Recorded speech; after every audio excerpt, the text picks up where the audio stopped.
এবার যাচ্ছি হচ্ছে অ্যামিন। অ্যামিন জিনিসটা কি? অ্যামিন জিনিসটা কি? চলো দেখি আমরা একটু কী বলে অ্যামিন কাকে বলে। অ্যামিনের ক্ষেত্রে কি হয়? অ্যামিন কাকে বলে? CnH2n+1 এর সাথে যখন NH2 মূলকটা অ্যাড হয় তখন সেটাকে অ্যামিন বলে। ঠিক আছে? আচ্ছা, পাইছি আমরা অ্যামিন, সমস্যা নেই। কিন্তু এই অ্যামিনটা ঝামেলা আছে, একটু হালকা ঝামেলা আছে। আচ্ছা, আগে এটা বলো তো, ঝামেলায় যাওয়ার আগে, অ্যামিন কি অ্যাসিড না বেজ? নাইট্রোজেনে মুক্তজোড় ইলেকট্রন আছে, আর যেহেতু লোন পেয়ার ইলেকট্রন আছে, লোন পেয়ার ইলেকট্রন দান করতে পারে। লোন পেয়ার ইলেকট্রন আছে, সেটা সে দান করতে পারে। দান, লোন পেয়ার ইলেকট্রন আছে আর সে দান করতে সক্ষম। ঠিক আছে? তখন আমরা সেটাকে কি বলবো? তখন আমরা সেটাকে লুইস ক্ষার বলবো। তার মানে ওরা সবাই কেমন? লুইস ক্ষার। তাহলে এমিনের ক্ষার ধর্ম আছে, সেটা পরে, আগে এবার এদিকে আসো। এমিনগুলোর ক্ষেত্রে কি হয়? যদি কোথাও তুমি দেখো NH2 যুক্ত আছে, সাথে একটা আর আছে, আবার তুমি দেখতে পারো NH এর সাথে 2টা আর আছে, তুমি দেখতে পারো NH এর সাথে 3টা আর আছে, N আছে, বাট সেখানে কি নেই? H নেই। তখন তুমি কী বলবা তাকে? এইটার নাম হচ্ছে 1 ডিগ্রি, এইটার নাম হচ্ছে 2 ডিগ্রি, এটার নাম হচ্ছে 3 ডিগ্রি। এটাকে আরও বলছিলাম না, কি বলা যায়? এটাকে প্রাইমারি বলে, প্রাইমারি বলে। এটাকে কি বলে? সেকেন্ডারি বলে, সেকেন্ডারি বলে। এটাকে কি বলে? এটাকে টারশিয়ারি বলে। তারপরে যে যদি এখানে আর এর সাথে আরও যদি প্লাস প্লাস যুক্ত হয়, তখন তুমি সেটাকে কি বলতে পারো? তখন তুমি সেটাকে বলতে পারো যে কোয়াটারনারি বলতে পারো। তাহলে অ্যামিনগুলোর ক্ষেত্রে কী কী পাইছো? অ্যামিনগুলো ক্ষারধর্মী পাইছো, 1 ডিগ্রি হয়, 2 ডিগ্রি হয়, 3 ডিগ্রি হয়, এটা পাইছো আর কি, তাই না? এখন তোমাকে তাহলে স্বভাবতই এটা প্রশ্ন করবে কি, এই যে অ্যামিন যেগুলো তুমি পাইলা, তো এদের ক্ষেত্রে তোমার কোনটা তীব্র ক্ষারধর্ম আর কি দেখায়, এরকম প্রশ্ন হতে পারে। তোমরা এখন চিন্তা করো যে কোনটা তীব্র ক্ষারধর্ম দেখায়, 1 ডিগ্রি, 2 ডিগ্রি নাকি 3 ডিগ্রি? ওই জায়গাটাতে তো পৌঁছাইতে হবে। পৌঁছাইলাম। আবার পড়তে হবে কি অ্যামিনগুলো কী দিয়ে শনাক্ত করা যায়, আবার দেখতে হবে কি অ্যামিনগুলো কীভাবে বিক্রিয়া করে, কী কী বিক্রিয়া দেয়, তাই না? খুবই সিম্পল হিসাব নিকাশ। চলো আমরা তাহলে শুরু করি। আবার প্রথম কাজ কি? অ্যামিনগুলোর প্রথম কাজ কি? অ্যামিনগুলোর জন্য একটা জিনিস দেখা। কি জিনিস দেখবো জানো? আমরা তাদের ক্ষেত্রে দেখবো হচ্ছে ক্ষার ধর্মের ক্রম। ক্ষার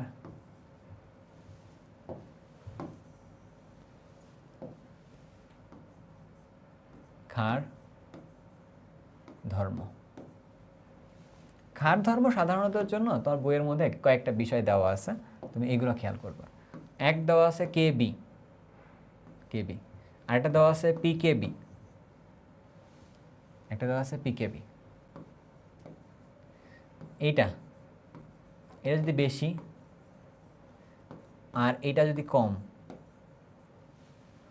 কেবিটা বেশি, পিকেবিটা কম, এইটাও কি ওই ক্ষার ধর্মের তীব্রতা বেশি। বুঝছো? আচ্ছা, দুটো যদি তুলনা করে বলতে হবে আর কি, এরকম, তাছাড়া তো এমনিতে বলা যাবে না। আচ্ছা, ওদিকে আমরা না যাই, আমাদের লাগবে হচ্ছে থিওরিটিক্যাল ব্যাখ্যার মধ্যে, আমাদের লাগবে থিওরিটিক্যাল ব্যাখ্যার জন্য। আমাদের কাছে যদি আমাদেরকে এরকম বলে RnH2,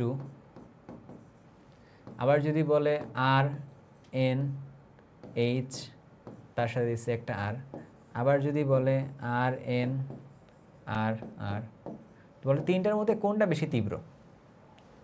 বলো বলো, কোনটা বেশি তীব্র হবে? পারবো না বলতে? চেষ্টা করো। এখানে যখনই একটা লোন পেয়ার ছিল, এখানে আর দেওয়া মানে কি ইলেকট্রনটা সে দিছে, এখানে 2টা আর দেওয়া মানে কি সে ইলেকট্রন আরও দিছে, 2টা আর দেওয়া মানে ইলেকট্রন আরও দিছে, 3টা আর দেওয়া মানে কি ইলেকট্রন আরও বেশি দিছে, ইলেকট্রন আরও বেশি দিছে। তাহলে এখানকার মধ্যে নাইট্রোজেনের মধ্যে ইলেকট্রন ঘনত্ব অনেক বেশি। যত ইলেকট্রন ঘনত্ব বাড়বে তত আসলে কি ইলেকট্রন দান করাটা সহজ। তাহলে এই হিসাবে 3 degree is greater then 2 degree is greater then 1 degree হওয়া কি হওয়া উচিত। এটা কিসের ভিত্তিতে হওয়া উচিত বললাম? ইলেকট্রন ঘনত্ব এর ভিত্তিতে বলছো কথাটা।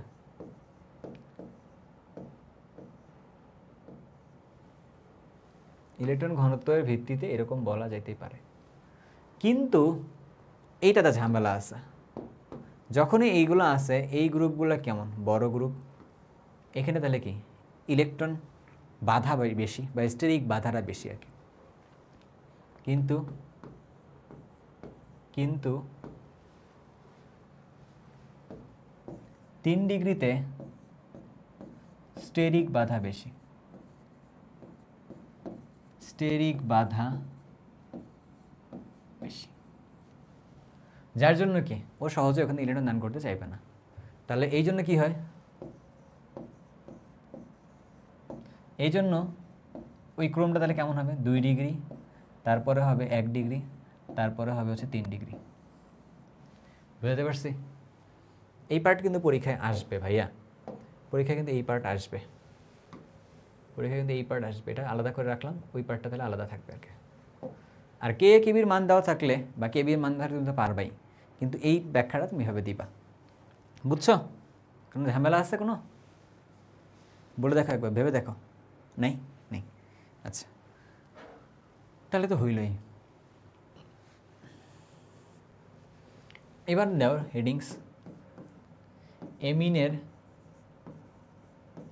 অ্যামিনের শনাক্তকরণ। অ্যামিনের শনাক্তকরণ। অ্যামিনের শনাক্তকরণ শনাক্ত করবা কি দিয়ে? শনাক্তটা করবা কিভাবে? নাইট্রাস অ্যাসিড দ্বারা শনাক্ত করা হয়। কি দিয়ে শনাক্ত করা হয়? Nitrous acid, HNO2। এটা কি অ্যাসিড? নাইট্রাস অ্যাসিড দ্বারা শনাক্ত করা হয়। But the problem is, nitrous অ্যাসিডটা না এমনিতে পাওয়া যায় না। পাওয়া যায় মানে কি, ওইটা রেডিলি নাইট্রিক অ্যাসিডে চলে যাবে। তার মানে কি হয়, সদ্য তৈরি করতে হবে এটাকে, অস্থায়ী একটা ব্যাপার স্যাপার। তাহলে এইটারে তৈরি করার উপায়টা কি? এইটা তৈরি করতে হবে, সোডিয়াম নাইট্রাইট লবণ নিবা, তার সাথে কি দিবা, HCl দিবা। তাহলে কিছু কিছু জায়গায় তুমি দেখতে পারো নাইট্রাস অ্যাসিড না দিয়ে এই দুটার মিক্সার দিয়ে দিছে, বলতেই পারে কিন্তু। সো তখন তোমাকে পারতে হবে। হ্যাঁ, আচ্ছা, কীভাবে বিক্রিয়াগুলো হয় না হয় এটা দেখতে হবে। এবার আমাদের কাছে আছে 1 ডিগ্রি, 1 নম্বরে দিলাম 1 ডিগ্রি, আর NH2, এর সাথে দেব আমরা হচ্ছে নাইট্রাস অ্যাসিড। আমি মেকানিজমের দিকে যাচ্ছি না, দুই পাশে যাচ্ছি কোথায়, 2 ডিগ্রি। এর সাথে দিলাম nitric acid, sorry nitrous acid. তারপরে 3 ডিগ্রির সাথে দিব নাইট্রাস অ্যাসিড। হ্যাঁ, এখন কি কি তৈরি হবে এইটার দিকে একটা নজর রাখা দরকার। 1 ডিগ্রির সাথে যখন বিক্রিয়া দিবা তখন এখান থেকে একটা অ্যালকোহল আসবে, তার সাথে আবার একটা নাইট্রোজেন গ্যাস তৈরি হবে, তার সাথে হচ্ছে পানি তৈরি হবে। নাইট্রোজেন গ্যাসটা দেখেই ডিসিশন নেওয়া হয়, ওইটা ছিল 1 ডিগ্রি অ্যামিন ছিল, ঠিক আছে। যখন আমি এর সাথে বিক্রিয়া দিব তখন তখন এখানে নাইট্রোসো কম্পাউন্ড তৈরি হয়, যে কিনা একটা তৈলাক্ত একটা স্তর তৈরি করে। নাইট্রোসো কম্পাউন্ডের একটা তৈলাক্ত একটা স্তর তৈরি করে, বুঝতে পারছো? এবার এইটা যেটা আছে তৈলাক্ত স্তর থাকলে বুঝবা কি, আমার কাছে 2 ডিগ্রি ছিল, এখানে যখন তুমি দিবা তখন তোমার কাছে একটা দ্রবণীয় লবণ তৈরি করে, দ্রবণীয় একটা লবণ তৈরি করে, যা দেখে আমরা কি বুঝি, এটা 3 ডিগ্রি ছিল। 1 ডিগ্রি, 2 ডিগ্রি, 3 ডিগ্রি পৃথকীকরণ, এটা অনেক অনেক কাজে লাগে। পৃথকীকরণ শনাক্তকরণটা অনেক কাজে লাগে। কি দিয়ে তুমি কি করতেছো, বুঝছো? অনেক কাজে লাগে, মনে রাখবা জিনিসটাকে। এটা আবার অ্যামিনের বিক্রিয়াও কিন্তু আমরা লিখে ফেলছি টু সাম এক্সটেন্ট, হয়েছে না? হয়েছে। এবার চলো সামনের দিকে একটু মুভ করি, অ্যামিনের বিক্রিয়ার দিকে যাওয়া লাগবে এবার। বিক্রিয়া আর প্রস্তুতি, আমরা অনেক কিছু লিখবো না বা অনেক কিছু পড়তে হবে ব্যাপারটা এমন টাইপের না। এই টপিক থেকে এমসিকিউ যতগুলো আসে আমার মোটা দাগে অনেক কিছু হয়ে গেছে, হ্যাঁ এরকম। এসএসসি পরীক্ষার জন্য বলতেছি, অ্যাডমিশনের জন্য এই টপিকটা একটু হার্ড টপিক, ভালো করে পড়তে হয়, ডিটেলস পড়তে হয়, বহুত কিছু করতে হয়। আচ্ছা, এই জায়গার জন্য আচ্ছা আমি যখন বারবার বলছি এডমিশন না, সো এডমিশন বলা মানে শুধু ইঞ্জিনিয়ারিংয়ের কথা বলতেছে, ঠিক আছে? বা ভার্সিটির ক্ষেত্রে ঢাবির কথা বলতেছে। ভার্সিটির ক্ষেত্রে ঢাবির প্রশ্নর প্যাটার্ন আলাদা, ভার্সিটির ক্ষেত্রে গুচ্ছের প্রশ্নের প্যাটার্ন আলাদা, ভার্সিটির ক্ষেত্রে এগ্রি গুচ্ছের প্রশ্নের প্যাটার্ন আলাদা, ভার্সিটির ক্ষেত্রে যখনদের প্রশ্ন আলাদা, তারপরে ধরো যে ইঞ্জিনিয়ারিংয়ের প্রশ্নের ক্ষেত্রে একটু প্যাটার্ন হচ্ছে আলাদা।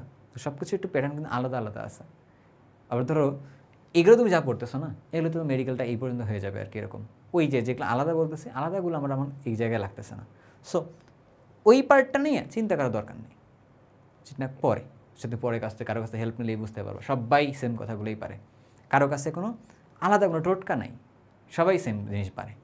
বারো কেউ 19, কেউ 20, কেউ আগে দেয়, কেউ পরে দেয়, এরকম, ঠিক আছে? চলো প্রস্তুতি পড়তে আসছিলাম আমরা। আমরা কিসের প্রস্তুতি পড়বো? আচ্ছা, প্রস্তুতিগুলো এবার আগের মতো করে ওইরকম করা যাবে না, কারণ 1 ডিগ্রি 2 ডিগ্রি 3 ডিগ্রি আছে তো, তাই ধরো আমরা একটা অ্যালকাইল হ্যালাইড নিলাম, তার সাথে বিক্রিয়া দিচ্ছি হচ্ছে আমরা অ্যামোনিয়ার বিক্রিয়া দিচ্ছি। বিক্রিয়া দিলে কি উৎপন্ন হবে? এই এক্স আর এইচ মিলে এইচ চলে যাবে, তাহলে এই যে আর NH2 তৈরি হবে, 1 ডিগ্রি অ্যামিন তৈরি হলো। আবার তুমি যদি আরেকটা অ্যালকাইল হ্যালাইডের সাথে ওই NH2 এর যদি বিক্রিয়া দাও, আবার একটা এইচ চলে যাবে আর এক্স চলে যাবে, তাহলে আবার কি এরকম তৈরি হবে। তুমি যে আবার আর এক্সের সাথে 2 ডিগ্রি অ্যামিনের যদি বিক্রিয়া দাও, 2 ডিগ্রি অ্যামিনের যদি বিক্রিয়া দাও, তখন এই যে চলে যাবে, তখনও আবার কি R3N তৈরি হবে, 3 ডিগ্রি তৈরি হবে। So 1 degree 2 degree 3 degree amine তৈরি করা হইল, তাই না? প্রস্তুতি কিন্তু এটা আমরা প্রস্তুতি করতেছি। আবার আমরা কি করতে পারি? RNO2 নাইট্রো অ্যালকেন, এইটাকে যদি আমরা কি করি, বিজারণ করি, তখনও কি তৈরি করতে পারবো? অ্যামিন তৈরি করতে পারবো, 1 ডিগ্রি অ্যামিন। আবার আমি যদি RCN অ্যালকাইল নাইট্রাইল নেই, ওকে যদি আমি বিজারণ করি তখনও আমি RCH2 NH2 করতে পারবো। আবার আমি যদি ওখানে NC নেই, CN মানে নাইট্রাইল, NC মানে আইসো নাইট্রাইল, দিলে কি উৎপন্ন হবে এর সাথে যদি এটা দিয়ে দিই, তখন কি উৎপন্ন হয়? RNHCH3, বুঝছো? এরকম। তাহলে এটা দিয়ে 2 ডিগ্রি আসছে। আইসো নাইট্রাইল থেকে কয় ডিগ্রি আসে? আইসো নাইট্রাইল থেকে 2 ডিগ্রি আসে, আইসো নাইট্রাইল থেকে 2 ডিগ্রি আসে। আবার শুধু নাইট্রাইল নিলে কয় ডিগ্রি আসে? 1 ডিগ্রি আসে। এই পার্টগুলো একটু একটু করে মনে রাখতে হবে। আমরা সবগুলোর প্রস্তুতি পড়তেছি, হ্যাঁ, মুখে বলার থেকেই লিখে দেওয়া বেটার। আমরা কি করতেছি? এটা প্রস্তুতিগুলো পড়তেছি, পড়ছি। আরও কি প্রস্তুত করা যায় কোনোভাবে? যায়। সবচেয়ে গুরুত্বপূর্ণটাই লিখে নেই এখনো। এর নাম কি? হফম্যান ক্ষুদ্রাংশকরণ বিক্রিয়া। এইটা অনেক কাজের বিক্রিয়া, একটা কাজে লাগবে অনেক। হফম্যান ক্ষুদ্রাংশকরণ বিক্রিয়া, এটাতে কি করা হয়? ছোট করে ফেলা হয়। ক্ষুদ্রাংশ মানে কি? কমায় ফেলা, তাই না? ইংরেজিতে বলে হফম্যান ডিগ্রেডেশন রিঅ্যাকশন। এই বিক্রিয়ায় কি হয়? একটা প্রাইমারি না, একটা অ্যামাইড নেওয়া হয়, অ্যাসিড অ্যামাইড, NH2 নিচে। এর সাথে ব্রোমিনের বিক্রিয়া দেওয়া হয়, সাথে একটা ক্ষার দেওয়া হয়, ধরলাম পটাশিয়াম হাইড্রোক্সাইড। এভাবে বিক্রিয়াটা শুরু করা হয়। কি হয়? CO মূলকটা এখান থেকে কার্বন ডাই অক্সাইড আকারে বের হয়, হয়ে পটাশিয়াম আছে, তাহলে পটাশিয়াম কার্বনেট তৈরি করবে। এটা কিন্তু আমার কাছে আর নাই, তাহলে বাকি থাকলো কোনটা, আর NH2, দুইটা মিলে যাবে, দুইটা মিলে গিয়ে কি তৈরি করবে, আর NH2। এটাই কি আমাদের কাছে 1 ডিগ্রি এমিন না? তাহলে হফম্যানের ক্ষুদ্রাংশকরণ বিক্রিয়া আমরা কি তৈরি করি, 1 ডিগ্রি এমিন তৈরি করি। কয় ডিগ্রি এমিন? 1 ডিগ্রি এমিন। আর বাকি থাকলো কি, ব্রোমিন আছে, ব্রোমিন সোডিয়ামের সাথে মিলে, ব্রোমিন সোডিয়ামের সাথে মিলে, পটাশিয়ামের সাথে মিলে পটাশিয়াম ব্রোমাইড তৈরি করবে আর পানি তৈরি করবে, লেখার দরকার নেই। আমাদের কাছে তাহলে কী হইলো, হফম্যান ক্ষুদ্রাংশকরণ বিক্রিয়ায় কী তৈরি করা হয়, প্রাইমারি অ্যামিন তৈরি করা হয়, প্রাইমারি অ্যামিন তৈরি করা হয়, এটা যেন মাথায় থাকে আর কি। কী অ্যামিন তৈরি করা হয়, প্রাইমারি অ্যামিন। আচ্ছা, এটা গেল। আমরা তো অনেক কিছুই দেখলাম, আমরা কি তাহলে এই যে এটা তৈরি করতে পারবো, আমরা কি তাহলে এটা তৈরি করতে পারবো, NH2, এটাকে বলে অ্যানিলিন বলে, অ্যানিলিন বলে। তৈরি করতে পারবো কিনা দেখি, চেষ্টা তো করা যেতে পারে, তাই না? পারবো কিনা দুনিয়া তা তো জানি না, চেষ্টা তো করতে পারি। যদি আমরা এখানে কি দেই, CO NH2 দেই, তখন আমরা কি দিতে পারি, ব্রোমিনের সাথে পটাশিয়াম হাইড্রোক্সাইড দিতে পারি। ব্রোমিনের সাথে পটাশিয়াম হাইড্রোক্সাইড দিলে যেন কী হয়, এই পার্টটাই চলে যায়, এই পার্টটা যেমন চলে গেল, তখন এটা তৈরি হতে পারে। এটা একটাভাবে তৈরি করা গেল, তাই না? আবার এটা কীভাবে তৈরি করা যেতে পারে, তোমরা বলো একটু, কীভাবে তৈরি করা যেতে পারে? ধরো আমরা একটা বেনজিন নিচ্ছি, তার সাথে একটা নাইট্রোমূলক দিছি, নাইট্রোমূলক দিছি, তখন একে যদি আমরা টিন প্লাস HCl দিয়ে বিজারণ করি, তখন এখানে বিজারণ মানে কি, যাই মানে হাইড্রোজেন, অক্সিজেন সরাই দিয়ে এটা তৈরি করবে আর কি, এরকম, বুঝছো? আরেকটা ভাবে এটা তৈরি করতে পারি, এটা লিখে দিয়ে দিব, বাট অনেকগুলো উপায় আছে, কিন্তু আমরা জাস্ট এইটাই একটা উপায় হবে, এমন টাইপের না। Cl দিলাম, এখানে যদি আমরা অ্যামোনিয়া দিতে পারতাম, তখন কি হইতো, এই হাইড্রোজেন আর Cl চলে যেত, ওই যে অ্যালকাইল হ্যালাইডের কনসেপ্ট, ওইখান থেকে অ্যারাইল হ্যালাইড থেকেও তৈরি করা যায়, তৈরি করে দিলাম আমরা। এনিলিন তাহলে তৈরি করতে পারি, বুঝছো ঘটনাটা? তাহলে আমরা তো মেটার মোটা থেকে অনেকগুলো বিক্রিয়া করে ফেলছি না? হ্যাঁ। এবার আমরা এটা যাওয়ার আগে একটা ছোট্ট জিনিস দেখানো লাগতো, সেটা কি, সেটা হলো এই যে তুমি এনিলিনটা যে তৈরি করলা, তাহলে তো ওই এনিলিনকে যদি আমরা নাইট্রাস অ্যাসিড দিয়ে বিক্রিয়া দেই, তখন কেমন হবে? দেখা যায় যে এটা মনের মধ্যে একটা প্রশ্ন থেকে যায় আর কি, খটকা লেগে থাকে, ঠিক আছে, খটকা লেগে থাকে। ধরো এর সাথে আমরা নাইট্রাস অ্যাসিডের বিক্রিয়া দিছি, আবারও নাইট্রাস অ্যাসিডের সাথে বিক্রিয়া দিছি, তুমি মনে বুঝতেই পারতেছো দুটো গ্যাঞ্জাম আছে, কারণ নাহলে ভাইয়া দুইটা আলাদা করে দিবেই বা কেন? একটা হলো 0 থেকে 5 ডিগ্রি সেলসিয়াস তাপমাত্রায়, একটা হলো 35 ডিগ্রি সেলসিয়াস তাপমাত্রায়। মানে তাপমাত্রা যখন কম থাকে তখন এক ধরনের প্রোডাক্ট দেয়, তাপমাত্রা যখন বেশি থাকে তখন আরেক ধরনের প্রোডাক্ট দেয়। তাপমাত্রা যখন বেশি মানে কম, তখন সে কি করে, তখন এই যে এখান থেকে N2Cl তৈরি করে প্লাস মাইনাস, এটার নাম কি বলে, ডায়াজোনিয়াম লবণ বলে, ডায়াজোনিয়াম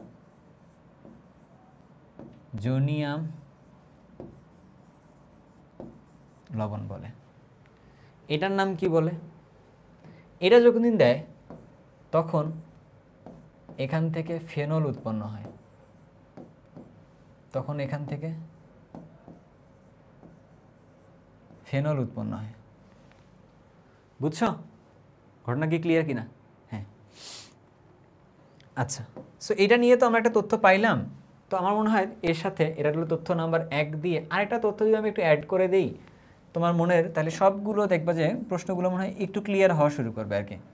ধরো তোমার কাছে আমি এরকম বললাম, তার তোমার মনে হয় প্রশ্নগুলো একটু ক্লিয়ার করে দিতে পারি, ছোট মানুষ তো, সো প্রশ্নগুলো আসলে ক্লিয়ার না থাকলে হয়তো বা প্রশ্নের মানে মনের মধ্যে ঘুরপাক খায় আর কি।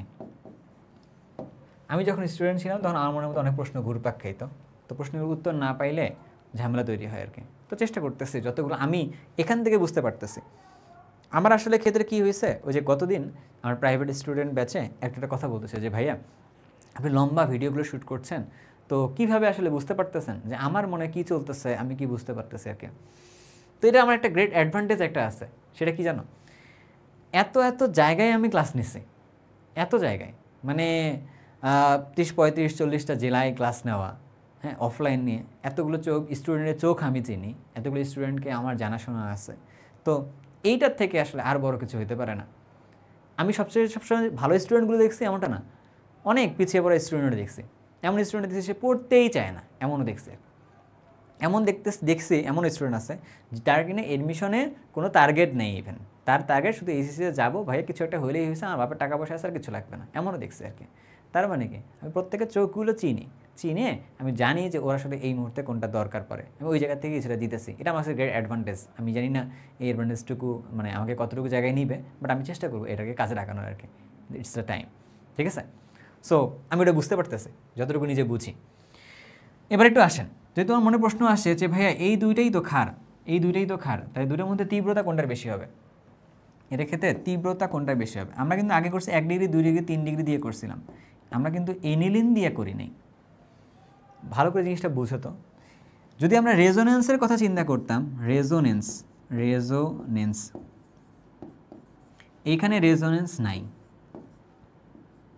বাট এইখানে যেহেতু বেনজিন বলা এটা একটা, তাহলে রেজোনেন্স আছে মানে কি ইলেকট্রনটা ঘূর্ণায়মান আছে, তার মানে কি ওই ইলেকট্রন কি এভেলেবল আছে, সে কি দান করতে পারবে? ঘূর্ণায়মান থাকা জিনিসগুলো কিন্তু দান করতে পারে না, বাট দান করতে পারবে, বাট ওর দান করার ক্যাপাবিলিটি কেমন? কম। বাট এটাও দান করার ক্যাপাবিলিটি কেমন? বেশি। তাহলে ইলেকট্রন দান এর সক্ষমতা, ইলেকট্রন দানের সক্ষমতা এখানে কেমন? বেশি। এখানে কেমন? কম। তার মানে কি কোনটা তীব্র হবে? এটা। বুঝছো? চলে আসতে পারে জিনিসগুলো। ক্লিয়ার? চলো দেখি কি কি প্রশ্ন আসলেই আছে। এর সাথে ব্রোমিন যুক্ত করছো, পটাশিয়াম হাইড্রোক্সাইড দিয়ে এক্স তৈরি করছে, বলছে এ বি এলিফেটিক এবং অ্যারোমেটিক অ্যামাইড। এ হচ্ছে এলিফেটিক, তাই না? এ হচ্ছে এলিফেটিক, তাহলে এটা যদি আমি একটু লিখি এখানেই, আর সিও, তারপরে দিলাম হচ্ছে NH2, এলিফেটিক অ্যামাইড। ব্রোমিন দিছো, এটা কমে গেছে, তাহলে আর NH2 তৈরি হয়েছে, এটা হলো এক্স। তাহলে এক্স হইল কি? এক্স হইল আর NH2, 1 ডিগ্রি অ্যামিন। ওয়াই এদের বি হচ্ছে তাহলে কি অ্যারোমেটিক অ্যামিন, তার মানে হচ্ছে বি কোনটা? বি হচ্ছে AR CO NH2 অ্যামাইড। দিলে ওয়াই হচ্ছে তাহলে কি হবে? AR, বাহ ওই প্রশ্নটাই তো। চলো এটা হচ্ছে এনিলিন। কি বলছে? কোনটির ক্ষারকত্ব বেশি? গ্রেট, ভালো লাগছে এবার, যে X is greater than Y. কেন? কারণ এক্স আর ওয়াই এর মধ্যে পার্থক্য, তাহলে কি বলবা তুমি? কি পার্থক্য বলবা? কেন, কি অবস্থা? এইটার ক্ষারকত্ব বেশি। কেন? এই যে আগের পেজেই যতটুকু পড়ে আসছিলাম এই ঘটনাটা ঠিক এতটুকুই, তাই না? এখানে হচ্ছে যে মিথাইল, ওখানে দেবো আর, এখানে তো এইটার নামই অ্যারাইল, এটাই AR, বুঝছো? এটা মাথায় রাখবা জিনিসটা। সো এইটাই আছে এখানে, আর দরকার নেই। তো তোমাকে বুঝাতে পারছি মনে হয়, ঠিক না? লাস্ট স্লাইডে ব্যাখ্যা আছে, এটা লিখে দিলাম। লাস্ট স্লাইডে ব্যাখ্যা আছে, ব্যাখ্যা আছে, ঠিক আছে? ওকে, চলো সামনের দিকে মুভ করি।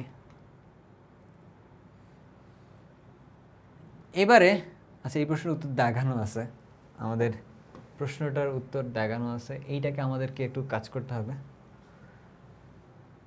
এটার একটা জিনিস পড়ি নাই ইভেন, ওকে একটু এই জিনিসটা পড়ে আসতে চাই। হ্যাঁ, একটু এই জিনিসটা পড়াই নিই তোমাকে, আমি এই জিনিসটা একটু পড়াই আসি।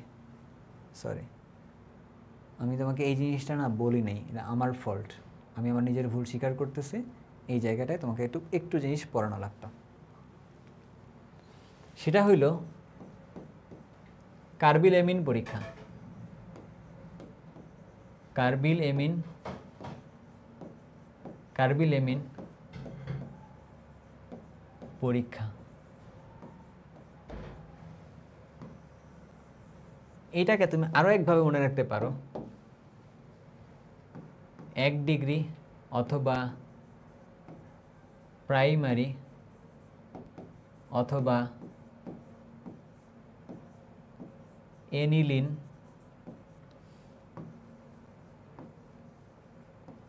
শনাক্তকরণ, এটা মনে রাখতে পারো। ঠিক আছে?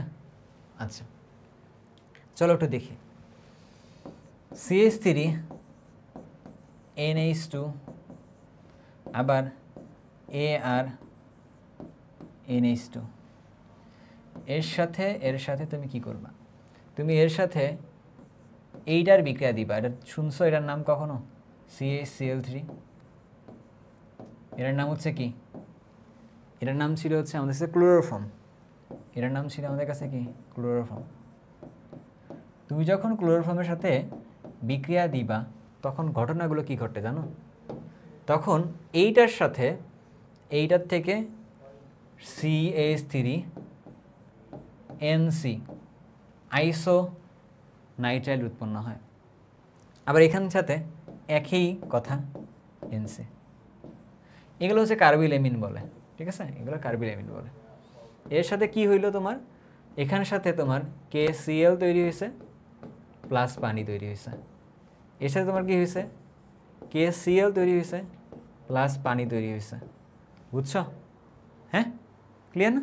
ওকে, তাহলে এটা হচ্ছে কার্বিল এমিন পরীক্ষা। এই পরীক্ষার মধ্যে এইটাতে একটা দুর্গন্ধ আসে, মানে গন্ধটা খুবই বাজে। সো এই গন্ধটা থেকে বোঝা যায় যে এটাতে প্রাইমারি এমিন ছিল অথবা এনিলিন ছিল আর কি। ঠিক আছে? প্রাইমারি এমিনও থাকতে পারে, এনিলিনও থাকতে পারে। অথবা এটাকে তুমি চাইলে ক্লোরোফর্মের টেস্ট হিসেবেও নিতে পারো, কারণ ক্লোরোফর্ম দিয়ে এই বিক্রিয়াটা দিতে হয়। বুঝছো? ঠিক আছে, এবার গিয়ে মনে হয় আমরা ওইটা উত্তর করতে পারবো। দেখি আমরা তো একটু ওইটার উত্তর করতে পারবো এবার একটু উত্তরটা করতে পারবো। ঠিক আছে? আচ্ছা, এটার মধ্যে ঘটনা কি ঘটছে? প্রাইমারি এমিন শনাক্ত করে কোনটা ব্যবহার করা হয়? প্রাইমারি এমিন শনাক্তকরণ এটাই যে ক্লোরোফর্ম প্লাস এই পটাশিয়াম হাইড্রোক্সাইড এইটার মিক্সার ইউজ করা হয়। অথবা তুমি কি দিতে পারো প্রাইমারি শনাক্তকরণের জন্য? এই যে এটা ইউজ করতে পারো আর কি। এটা কিন্তু না, এটা প্রাইমারি এমিন প্রস্তুত তৈরি করতে ইউজ করা হয়। ঠিক আছে? এইটা প্রাইমারি এমিন প্রস্তুত করতে ইউজ করা হয়। বুঝতে পারছো? ওকে, এবার যদি দেখি কার্বিল এমিন পরীক্ষার দ্বারা নিচের কোনটি শনাক্ত করা যায়? কার্বিল এমিন পরীক্ষার দ্বারা আমাদের কাছে এনিলিন অথবা প্রাইমারি এমিন শনাক্ত করা যায়। ঠিক আছে? প্রাইমারি এমিন শনাক্ত করা যায়। বুঝছি? ওকে, তারপরে দেখি কি করা যায়। জৈব যৌগের কার্বন শিকলের কার্বন সংখ্যা হ্রাস করা, মানে কার্বন সংখ্যা কমায় ফেলা, কোনটাতে যায়? ডিকার্বক্সিলেশন বিক্রিয়ার মাধ্যমে যায়। তুমি কিন্তু এটা জানো, দেখো শুরুতে এটা অনেকবার পড়াই আসছি মনে হয়। ডিকার্বক্সিলেশন বিক্রিয়ার সাহায্যে তুমি এর সাথে সোডিয়াম হাইড্রোক্সাইড দিচ্ছিলা, তো এটার মধ্যে ক্যালসিয়াম অক্সাইড যখন ইউজ করছো তখন এখান থেকে মিথেন তৈরি হয়েছিল, তাই না? এই ডিকার্বক্সিলেশন বিক্রিয়া আর কি, এটাই ছিল সেটা। ঠিক আছে? কার্বিল এমিনে কিন্তু কার্বন সংখ্যা কমে না, জাস্ট এনসি হয় এরকম টাইপের। তারপরে কি বলছে? টপিক 9, এটা হচ্ছে অ্যারোমেটিক যৌগ। সো অ্যারোমেটিক যৌগ কাকে বলে এইটা আসলে আমাদের সবারই কিছু না কিছু আইডিয়া আছে, তাই না? ওই অ্যারোমা বা সুগন্ধি এখান থেকে আসলে নামটা আসছে। সো এটা আমাদের কতটুকু লেভেলে জানা লাগবে এইটা নিয়ে দেখতে হবে আজকে, বাট এইটা খুব ইম্পর্ট্যান্ট একটা ব্যাপার। এটা একটু ইম্পর্ট্যান্ট একটা ব্যাপার, এই জিনিসটা একটু মাথায় রাখতে হবে। ঠিক আছে? একটু আসো। অ্যারোমেটিক যৌগ বলতে সবার আগে আমাদের মাথায় একটা ছবি ভেসে ওঠে, যে ছবিটা হচ্ছে এরকম। এটা হচ্ছে সেই আমাদের বেনজিনের একটা ছবি, তাই না? সেটা হচ্ছে আমাদের বেনজিনের একটা ছবি। তো চলো তো দেখি অ্যারোমেটিক যৌগের কাহিনীগুলো কী বা কেমন না। চলো দেখি অ্যারোমেটিক যৌগের যে বৈশিষ্ট্যগুলো হয়, ঠিক আছে? সেই বৈশিষ্ট্যগুলো একটা নির্দিষ্ট নাম আছে, জানো তো? সেই বৈশিষ্ট্যের নাম আছে একটা, তার নামকে কি বলে? সেই বৈশিষ্ট্যগুলো একটা নামকে বলা হয় অ্যারোমেটিসিটি বলে আর কি। অ্যারোমেটিক যৌগের বৈশিষ্ট্যকে কি বলা হয়? অ্যারোমেটিসিটি বলে। এখন আমরা এই অ্যারোমেটিসিটি ব্যাপারটাগুলোকে কি আছে বা না আছে এইগুলো একটু চলো দেখি। চলো আমরা এগুলো একটু দেখি। অ্যারোমেটিসিটি কাকে বলতেছে? যে অ্যারোমেটিক যৌগগুলো কেমন হবে? এরা সবাই হচ্ছে চাক্রিক টাইপের হবে আর কি। এরা সবাই কেমন হবে? এরা চাক্রিক হবে। চাকরিক হবে। এরা আবার কেমন হবে? এটা হচ্ছে সমতলীয় হবে। এরা চাকরিক হবে। এরা কেমন হবে? এরা সমতলীয় হবে। আবার এখানে কি হবে? একান্তরিত দ্বিবন্ধন থাকে। একান্তরিত দ্বিবন্ধন থাকে। একান্তরিত দ্বিবন্ধন থাকে। তারপরে কি থাকে এখানে? এখানে হচ্ছে রেজোনেন্স ঘটে। এখানে রেজোনেন্স ঘটে। আবার এখানে কি ঘটে? আবার এখানে হচ্ছে ডিলোকালাইজড ইলেকট্রনের সংখ্যা, ডিলোকালাইজড ইলেকট্রন এর সংখ্যা হাকেল সংখ্যক। ডিলোকালাইজড ইলেকট্রনের সংখ্যা হাকেল সংখ্যক। ঠিক আছে, চলো দেখি হাকেল সংখ্যা কোনটা। 4n+2 যেটা আছে এটা হচ্ছে হাকেল সংখ্যক আর কি, বুঝছো?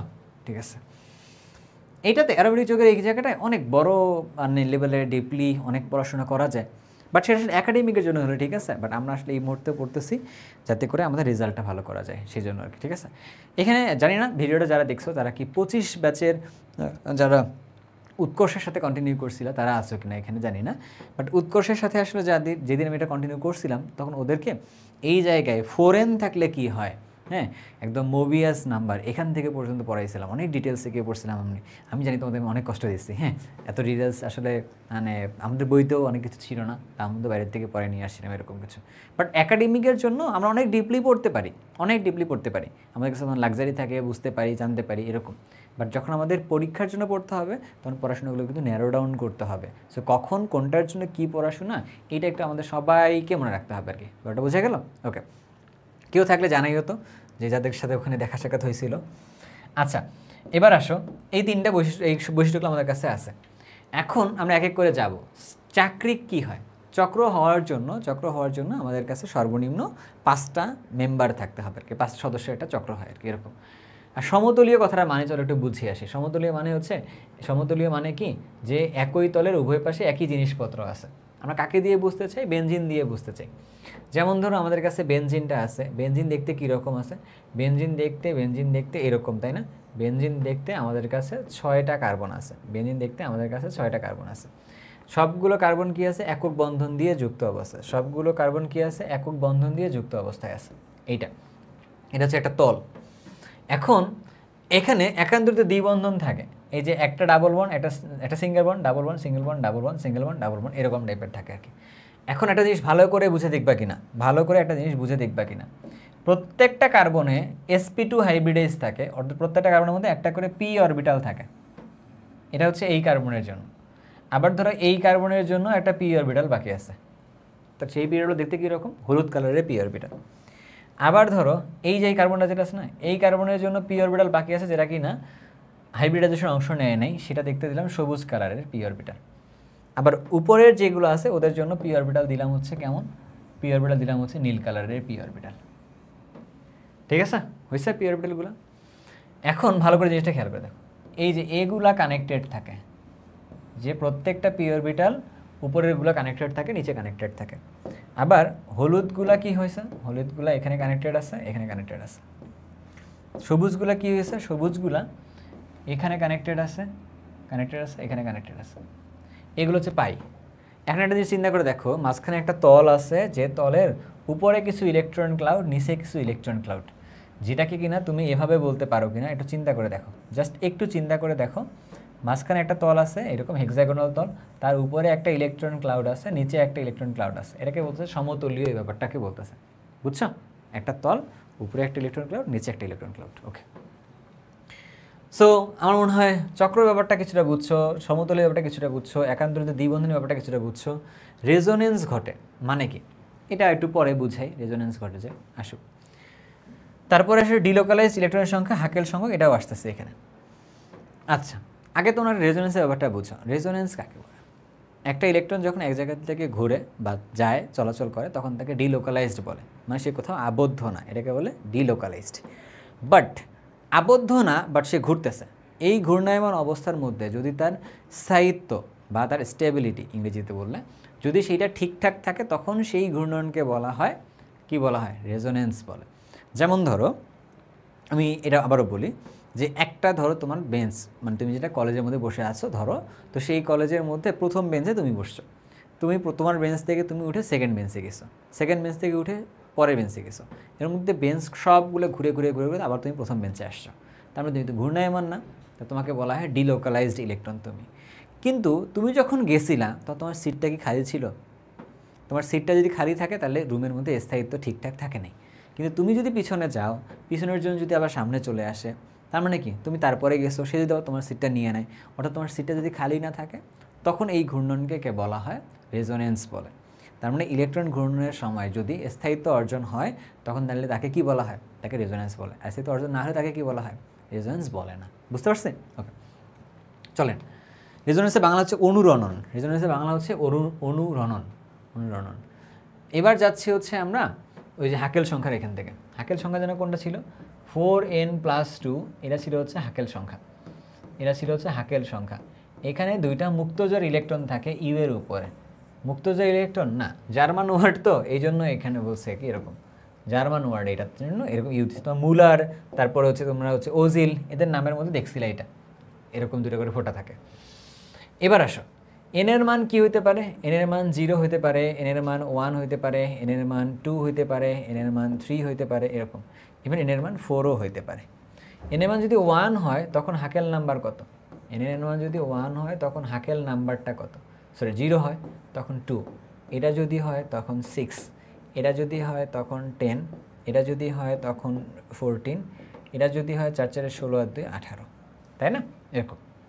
এখন প্রত্যেকটা ক্ষেত্রে আমাদের এক্সাম্পল দেখা লাগবে, তাই না? এন এর মান 0, এটার এক্সাম্পল আছে কিনা? এন এর মান 0, এটার এক্সাম্পল আছে কিনা? আছে। এটার এক্সাম্পল কোনটা যেন? আমাদের কাছে একটা এক্সাম্পল আছে এইটা, আমাদের কাছে একটা এক্সাম্পল আছে এটা, তাই না? এটার নাম হচ্ছে সাইক্লোপ্রোপিলিন আয়ন। আমরা ইংরেজিতে বলবো নাকি বাংলায় বলবো তার উপরে ঝামেলাটা, ঠিক আছে? আমরা বাংলায় লিখলাম সাইক্লোপ্রোপিলিন আয়ন,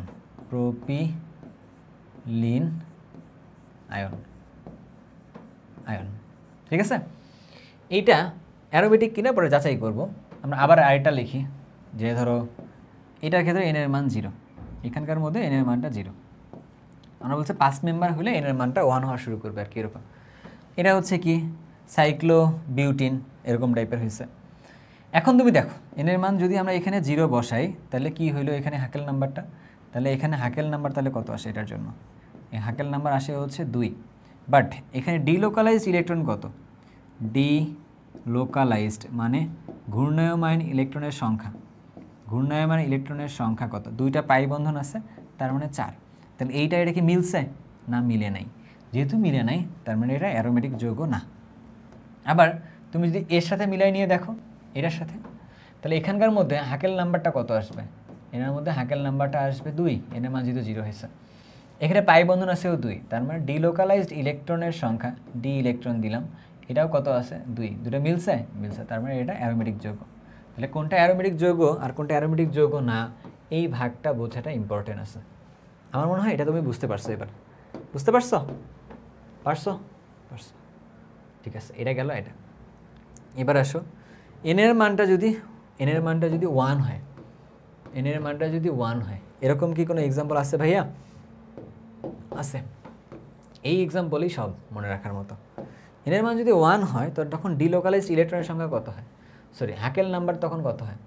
হাকেল নাম্বার হয় হচ্ছে তখন 6, ওই যে লিখছি আমরা 6 হয় তখন। এক্সাম্পলগুলো চলেন লিখে দেখি।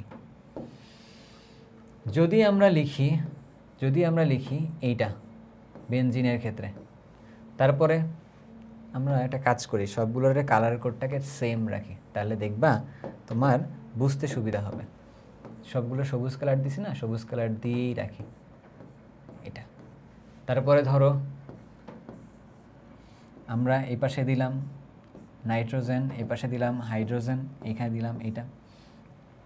তারপরে ধরো এখানে মুক্তজোড় ইলেকট্রন আছে, তারপরে আমরা ধরো যে এরকম দিলাম, এটা দিছি, তারপরে ধরো আমরা দিলাম হচ্ছে এখানে সালফার দিলাম, মুক্তজ ইলেকট্রন আছে। তারপরে এখানেও মুক্তজ ইলেকট্রন আছে। আমরা এখানে দিলাম হচ্ছে নাইট্রোজেন দিলাম, মুক্তজ ইলেকট্রন আছে, ঠিক আছে। আচ্ছা, এগুলো দিছে, আর ধরো দিলাম না আপাতত। নাম লিখবো সবগুলোর ক্ষেত্রে, নাম লিখবো, সমস্যা নেই। তুমি আগে আমার এইটা বলো, আমারে বলো কোনটার নাম কি, না সরি কোনটার ক্ষেত্রে ডিলোকালাইজড ইলেকট্রন কয়টা আছে। এখানে ডিলোকালাইজড ইলেকট্রন কয়টা আছে, এখানে ডিলোকালাইজড ইলেকট্রন আছে 6টা, 3টা পাই বন্ধন। আবার তুমি দেখো তো এখানে ডিলোকালাইজড ইলেকট্রন কয়টা আছে, ডিলোকালাইজড ইলেকট্রন কয়টা আছে, এখানে 2টা পাই বন্ধন মানে 4, আর একটা লোন পেয়ার মানে 2টা, তাহলে কয়টা হলো 6টা। তাহলে এখানেও 6টা আছে। এখানেও কয়টা আছে ডিলোকালাইজড ইলেকট্রন, এখানেও 6টা আছে। এখানেও ডিলোকালাইজড ইলেকট্রন কয়টা আছে, 6টা আছে। এখানেও ডিলোকালাইজড ইলেকট্রন কয়টা আছে, 6টা আছে। তার মানে সবারই 6, হাকেল সংখ্যাও 6, মিলে গেছে 6। তার মানে এটা কি একটা সবাই অ্যারোমেটিক যৌগ। অ্যারোমেটিক যৌগগুলো এরকম সবুজ কালার দিয়ে লিখছে ভাই আর কি, বুঝতে পারছো? ওকে, নামগুলো তাহলে দরকার, তাই না ভাইয়া? নামগুলো তাহলে দরকার। এটার নাম তো আমরা সবাই জানি, বেনজিন। এটার নাম কি? এটার নাম হচ্ছে পাইরল।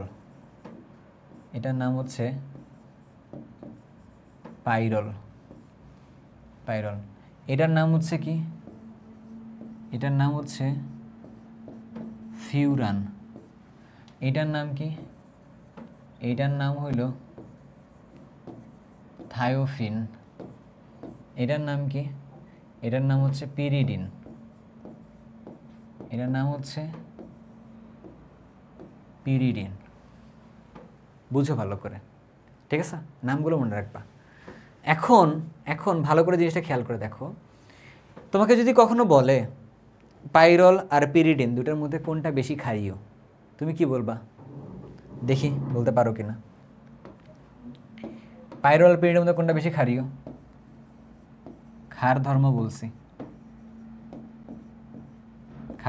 বলছি।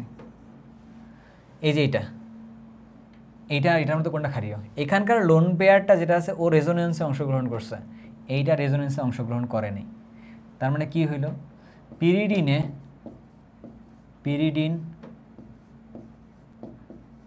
আর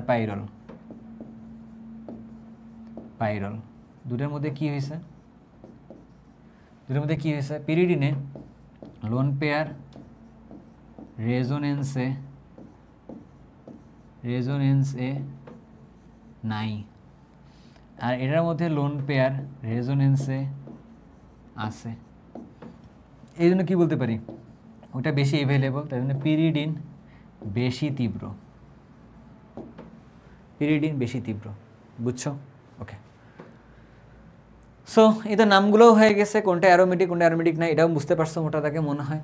সো আর তো মনে হয় তেমন কিছু প্রবলেম নেই। আরও কিছু যদি প্রবলেম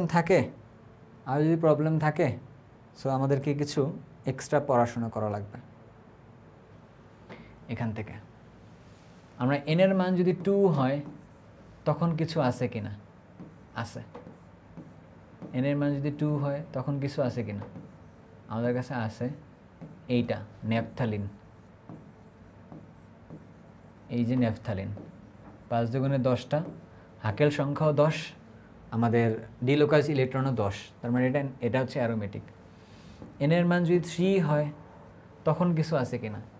তখনও একটা আছে, তার নাম কি? তখনও একটা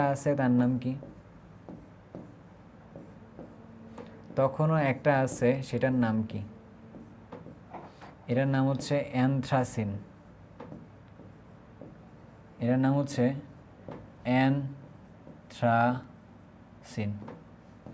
এরা সবাইকে অ্যারোমেটিক যৌগ। এটা হচ্ছে কি যৌগ? এটা হচ্ছে অ্যারোমেটিক যৌগ। সো প্যারা নেওয়ার কিছু নাই। সো গেল, আমার মনে হয় কোনো ডাউট নেই। আছে নেই থাকলে তুমি কি মিলাবা? তুমি হচ্ছে ডিলোকালাইজড ইলেকট্রনটা মিলাবা, বুঝছো? ওকে, এবার আমরা যাই একটু ভিন্ন দিকে বলতে কি এইখানেই থাকবো বাট একটু ডিফারেন্ট দিকে। আমরা যদি বেনজিন বলয়ের কথা চিন্তা করি, আমরা বেনজিন বলয়ের নিয়ে চিন্তা করি, কারণ আমাদের ম্যাক্সিমাম যৌগগুলো বেনজিন বলয়ের সাথেই কানেক্টেড। ম্যাক্সিমাম যৌগগুলো বেনজিন বলয়ের সাথে কানেক্টেড। বেনজিন বলয়ে প্রথম এই কার্বনটার যদি একটা জি গ্রুপ যুক্ত থাকে, জি মানে একটা, যদি একটা গ্রুপ যুক্ত থাকে জি, তার নাম যদি আমরা দেই, এটা যে কার্বনে যুক্ত থাকে 1 বলে, 2 বলে, 3 বলে, 4 বলে, 5 বলে, 6 বলে, 6টা কার্বন আছে। 1 নাম্বার কার্বনে যে গ্রুপটা যুক্ত আছে না, ওটার নিমিত্তে অন্যগুলো নাম হয়। তখন ওর নিমিত্তে 2 আর 6 নাম্বার পজিশনটা, যেটা 2 আর 6 নাম্বার পজিশনটা, তাকে বলে হচ্ছে অর্থ পজিশন। ঠিক আছে? 3 আর 5 নাম্বার পজিশন যেটা আছে, এটাকে বলতেছে হচ্ছে মেটা পজিশন। তারপরে 4 নাম্বার যে পজিশনটা আছে, এটাকে বলতেছে হচ্ছে প্যারা পজিশন। প্যারা পজিশন, অর্থ, মেটা, প্যারা, অর্থ, মেটা, প্যারা। বুঝছো? এখন কথার মধ্যে আসো, কথার মধ্যে আসো। ঠিক আছে? যে কোনটা অর্থ, কোনটা প্যারা, কোনটা মেটা, এটা বুঝবো কেমনে? ওই গ্রুপটাই বলে দিবে কোনটা অর্থ, কোনটা প্যারা, কোনটা মেটা। এখন ধরে নিলাম ওই জি নামের যে গ্রুপটা আছে, জি নামের যে গ্রুপটা আছে, ওই গ্রুপটা দেখতে হলো এক্স ওয়াই টাইপের গ্রুপ, এক্স ওয়াই টাইপের গ্রুপ। এখন ধরে নিলাম X is greater than Y, আবার ধরে নিলাম Y is greater than Y, X, sorry, বুঝি নেই, আমিও বুঝি নেই, প্যারা নিও না, তুমিও বোঝো নাই, আমিও বুঝি নাই, সো আমরা আসলে বুঝবো এবার। এটা কিসের ভিত্তিতে বলতেছো জানে? এটা হচ্ছে তড়িৎ ঋণাত্মকতার কথা বলছে, তড়িৎ ঋণাত্মকতার কথা বলছে, তড়িৎ ঋণাত্মক, বুঝলাম না, হাত লাগছে না, ওকে, ঋণাত্মকতা মানের কথা বলছে। যদি প্রথমটার তড়িৎ ঋণাত্মকতা মান বেশি হয় আর যদি কম হয়, এরকম টাইপের। চলো ওটা দেখি, এক্সাম্পল দেখি। এটা কোনটা? CH3, কার্বনেরটা কম, হাইড্রোজেন, কার্বনেরটা বেশি, হাইড্রোজেনেরটা কম। আবার ধরো অ্যামোনিয়া, এমিনমূলকটা আর কি, নাইট্রোজেনেরটা বেশি, হাইড্রোজেনেরটা কম, অ্যামিনোমূলক। আবার ধরো OH মূলক, ও এরটা বেশি, হাইড্রোজেনেরটা কম, এটা। কিন্তু এটা ক্ষেত্রে যদি আমরা চিন্তা ভাবনা করি, ধরো COOH, ও এরটা কম, হাইড্রোজেনেরটা, অক্সিজেনেরটা বেশি, নাইট্রোজেনেরটা কম, অক্সিজেনেরটা বেশি। তারপরে CHO, এটা কিন্তু কার্বনের পরে অক্সিজেনের হিসাব নিকাশটা, বুঝছো? ঠিক আছে। এখন এখন তুমি এই যে এর সাথে আমরা এরকমও দিতে পারি, OCH3ও দিতে পারি, এনিসল যেটা হয়, ডিসি। এখন কথার মধ্যে আসো, এদেরকে কি বলে, কোনটাকে, এদেরকে কোনটাকে কি বলে? এদের যেটা না, এই কন্ডিশন যদি হয়, এই যে এই কন্ডিশনটা যদি হয়, এই কন্ডিশনটা যদি হয়, এই কন্ডিশনটা, তার নাম কি বলে জানো? তার নাম বলে হচ্ছে, এদেরকে বলা হচ্ছে অর্থ প্যারা নির্দেশক, অর্থ প্যারা নির্দেশক বলে। অর্থ প্যারা নির্দেশক কেন? ওরা ওই যে গ্রুপের মধ্যে বসে ওরা ডিসাইড করবে নতুন একটা গ্রুপ যদি আসে সে কোথায় গিয়ে বসবে, অর্থতে বসবে নাকি প্যারাতে বসবে। ঠিক আছে? আবার এরা যারা বসছে না, এই যে এরা, এই মানুষগুলা, এদেরকে বলে তাহলে কি? এদেরকে বলা হয় তাহলে মেটা নির্দেশক বলে। এদেরকে তাহলে কি বলে? এদেরকে তাহলে বলে হচ্ছে মেটা নির্দেশক বলে। এদেরকে বলে মেটা নির্দেশক বলে। ওরা ডিসাইড করে যে নতুন কোনো গ্রুপ আসলে কোথায় বসবে। ঠিক আছে? আচ্ছা, এখন কথার মধ্যে আসো, এদের কিছু নামও আছে, আলাদা আলাদা করে কিছু কথা বলা যেতে পারে। এদেরকে আবার বেনজিন বলে, বেনজিন বলয় সক্রিয়কারী গ্রুপ বলে। বেনজিন বলয় সক্রিয়কারী গ্রুপ বলে। বুঝছো? হ্যাঁ। আর এটাকে কি বলে? এইটাকে বলে বেনজিন বলয় নিষ্ক্রিয়কারী গ্রুপ বলে। বেনজিন বলয় নিষ্ক্রিয়কারী গ্রুপ বলে। একটা হলো বেনজিন বলে সক্রিয়কারী গ্রুপ, একটা হলো কি বেনজিন বলে নিষ্ক্রিয়কারী গ্রুপ। মেটাগুলো হইল অমুক, এটা হচ্ছে তমুক, বুঝছো তো? এখন প্রশ্ন হইল এদেরকে কেন অর্থপ্যারা বলছে, কেন ওটাকে মেটা বলছে, এটা দেখা লাগবে না, পরীক্ষায় 6 নাম্বারের জন্য আসে। চলো আমরা একটু দেখে আসি। প্রথম কাহিনী হইল কার জন্য দেখতেছি? অর্থপ্যারার জন্য দেখতেছি। অর্থপ্যারা নির্দেশকের জন্য দেখতেছে। অর্থপ্যারা নির্দেশকের জন্য দেখতেছে। নির্দেশক বানানের এফটা হলো এখানে।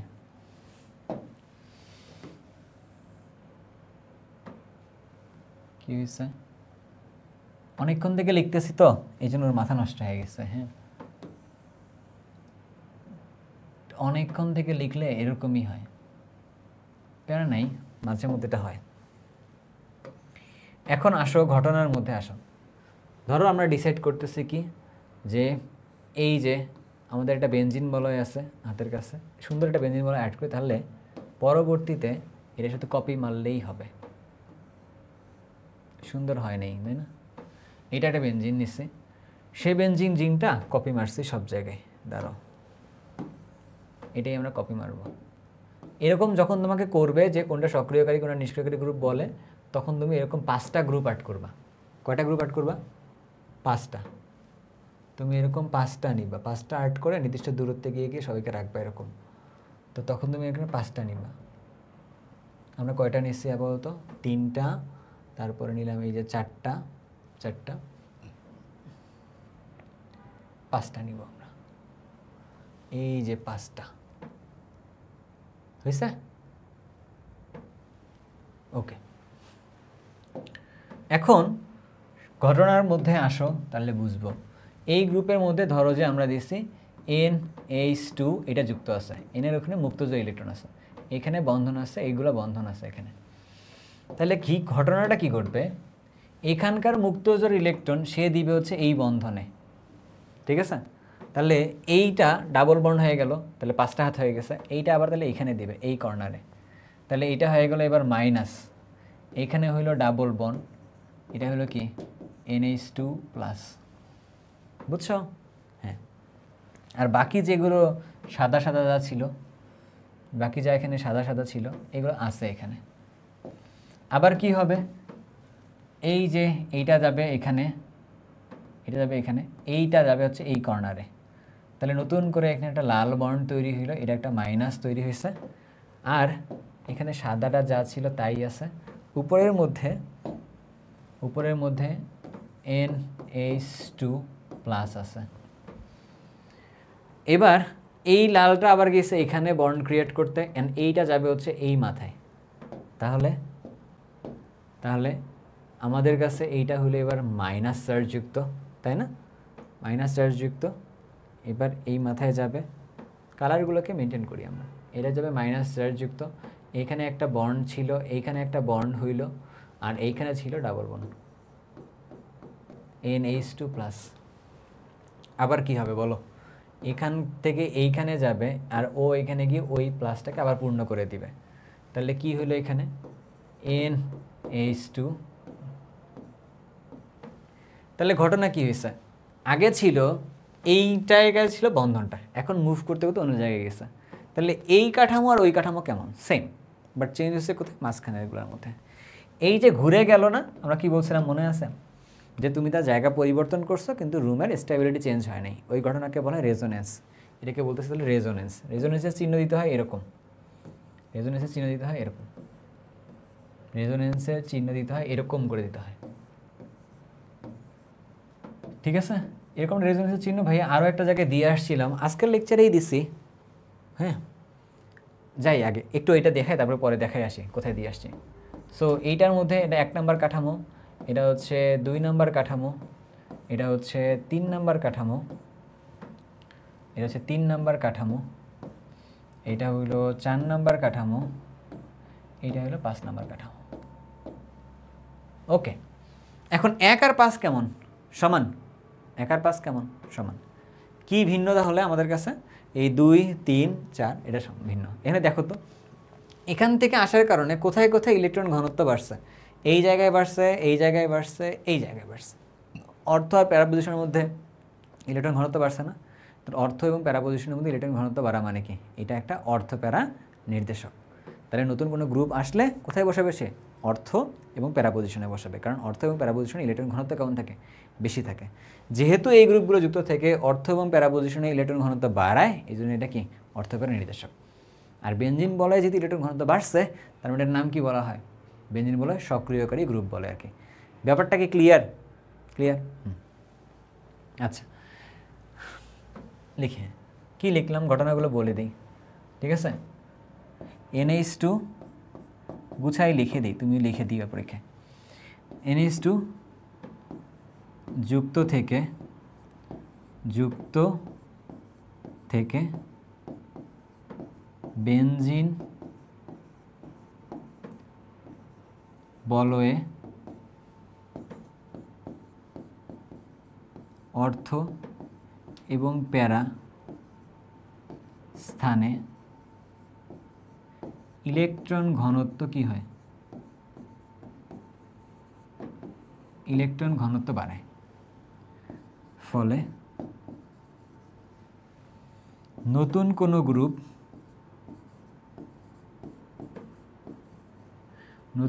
গ্রুপ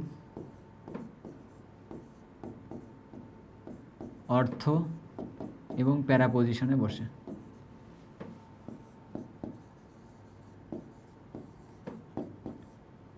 ঠিক আছে? এই জন্য এটাকে কি বলে? এই জন্য এটাকে অর্থ প্যারা পজিশন, অর্থ প্যারা নির্দেশক বলে। বুঝছো? ক্লিয়ার? হ্যাঁ। বেনজিন বলে ইলেকট্রন ঘনত্ব বাড়ছে বলে এটাকে কি বলছে তখন আবার? এই যে ইলেকট্রন ঘনত্ব বাড়াইছে না, ইলেকট্রন ঘনত্ব বাড়াইছে, এই যে বাড়ায় বলে এটাকে কি বলা হয়?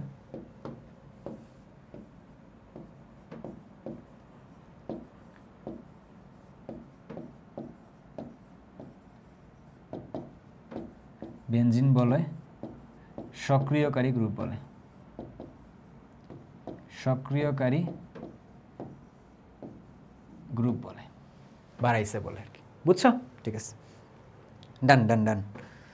এবার যাই এরকমভাবে মেটা নির্দেশক। সেম উপায়ে কোথায় যাব? মেটা নির্দেশকে যাব। অনেক কষ্ট তাই না পড়াশোনাটা? মেটা নির্দেশক আমি নিজে লিখতেছি না বারবার, এর আগের বারে এই সেম ভুল করছিলাম। আসলে আমার এখান থেকে উপরের লাইটের কারণে এই জিনিসটা দেখা যায় না, বুঝছো? এই জন্য হচ্ছে যে কী লিখছি বোঝা যায় না, তো পরবর্তীতে এটা আবার সামনে গিয়ে দেখি আর কি এটাতে যে ঠিক আছে কিনা। হ্যাঁ, আচ্ছা, এখন এখানকার মধ্যে মেটা নির্দেশক বোঝানোর জন্য আমরা ওই আগের মতো করে 5টা ছবি করে নিব। 5টা ছবি করে নিব এটা। সো সেই ছবি কয়টা করব যেন? কপি 5টা। এই ছবি 5টা। এবার আমি কিন্তু একটু চালাক হয়েছি, তোমরাও মনে হয় চালাক হয়েছো। যদি তোমরা আমার থেকে অনেক চালাক, এই দুইটাকে নিছো, নিয়ে দুইটাকে নিয়েই এখানে বসাইছো একটা নির্দিষ্ট দূরত্বে গিয়ে, তাহলে 5টা হয়ে গেছে। বুঝছো? হ্যাঁ। আবার ধরো যে এইটা নিছো, এবার আমাদের কাছে 5টা হবে। সময় কম লাগলো, ঠিক আছে। এখন ঘটনার মধ্যে আসি। এখানে আমরা দিলাম হচ্ছে কাকে? আমরা নিলাম বেনজাল ডিহাইডকে, এলডিহাইড মূলকটাকে নিছি। এখানে এরকম ছিল, এরকম ছিল, এরকম ছিল। এখন কি ঘটনা ঘটবে? ঘটনা ঘটবে হচ্ছে এখান থেকে ইলেকট্রনটা ও টান দিবে, তাহলে এটা হলো মাইনাস, এটা হলো তাহলে প্লাস। এই প্লাসকে পূর্ণ করার জন্য এটা এখানে যাবে, তাহলে আলটিমেটলি এখানে কি হলো? প্লাস। এখানে কি হলো? Double bond. এখানে কি হলো? মাইনাস। এখানে যা ছিল তাই। ঠিক আছে, আসল ঘটনাটা এটাই। এখানে আমাদের নীল কালারে বন্ধন ছিল, নীল কালারে বন্ধন ছিল, নীল কালারে বন্ধন আছে। এখন এটা পূর্ণ করার জন্য এইখানকার এই ইলেকট্রনটা যাবে এখানে, তাহলে আলটিমেটলি এখানে একটা এরকম কালারের বন্ড আসছে, এটা হয়েছে প্লাস, এটা হয়েছে প্লাস। আর এদিকে উপরে যা ছিল তা কিন্তু থাকবেই, উপরেরটা কিন্তু প্লাসটা চেঞ্জ হয়নি এরকম। আর এখানে আমাদের কাছে কি আছে? এখন একটা ওই কালারে বন্ড স্টিল আছে। হ্যাঁ, অ্যান্ড এই প্লাসকে পূর্ণ করার জন্য এইটা আবার আসবে এই কালারে এখানে, তাহলে দুইটা কালারফুল বন্ড আসছে। ঠিক আছে, তাহলে আলটিমেটলি প্লাসটা ট্রান্সফার হয়েছে এখানে, double bond C O minus and H plus. এইটা এবার কি করবে দেখো, এইটা এবার আসবে হচ্ছে এখানে এইটাকে পূর্ণ করে দেওয়ার জন্য, আর এই মাইনাসটা আসবে হচ্ছে এখানে ডাবল বন্ডটা ক্রিয়েট করার জন্য। তাহলে এখানে ডাবল বন্ড ক্রিয়েট হইল, এখানে একটা বন্ড ক্রিয়েট হলো, কালারফুল বন্ড চলে আসছে। আবার আমরা চলো এটাকে নাম্বারিং করি, 1 নম্বর কাঠামো, 2 নম্বর কাঠামো, 3 নম্বর কাঠামো, 4 নম্বর কাঠামো, 5 নম্বর কাঠামো। এদের মাঝখানে কি চলতেছিল? রেজোনেন্স চিহ্ন। কি রেজোনেন্সের চিহ্ন? এরকম রেজোনেন্সের চিহ্ন এরকম। এবার বলো বেনজিন বলয়ের মধ্যে ইলেকট্রন ঘনত্ব বাড়ছে নাকি কমছে? জানি না। তাহলে কি হয়েছে? সি হয়েছ বেনজিন বলয়ে ইলেকট্রন ঘনত্ব কি হয়? কমায়। ইলেকট্রন ঘনত্ব কমায়, কিন্তু মেটা অবস্থানে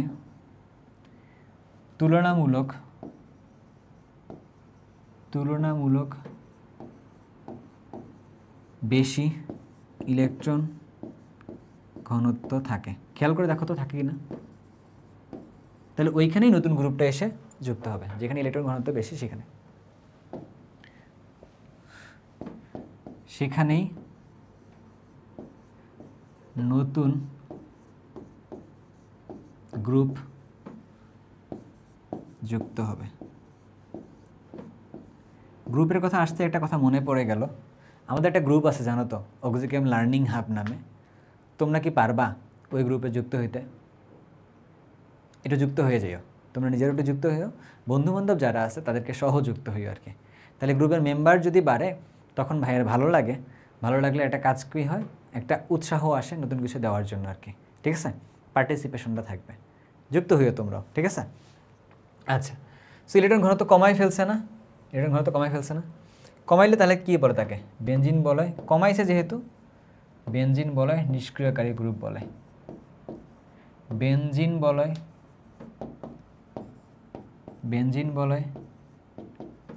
নিষ্ক্রিয়কারী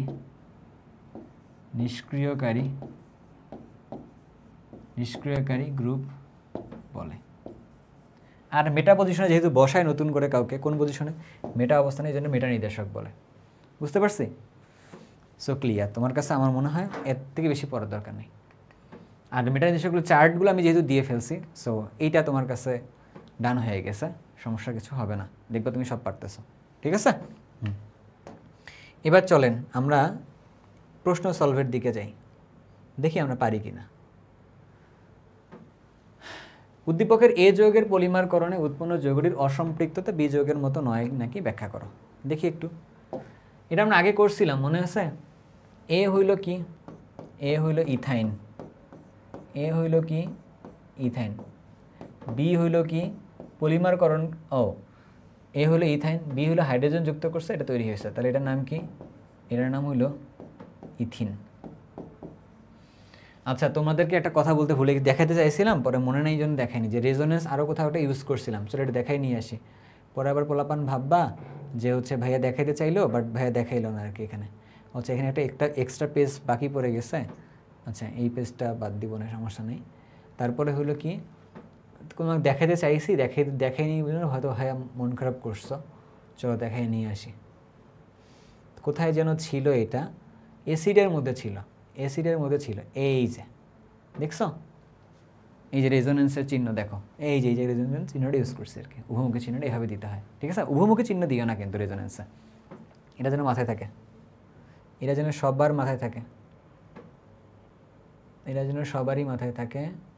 কোথায় ছিলাম বা আমরা কিন্তু অনেক দূর আছি এখনো, বেশি দূর না, কাছাকাছি আছে, একটু অল্প কাছাকাছি।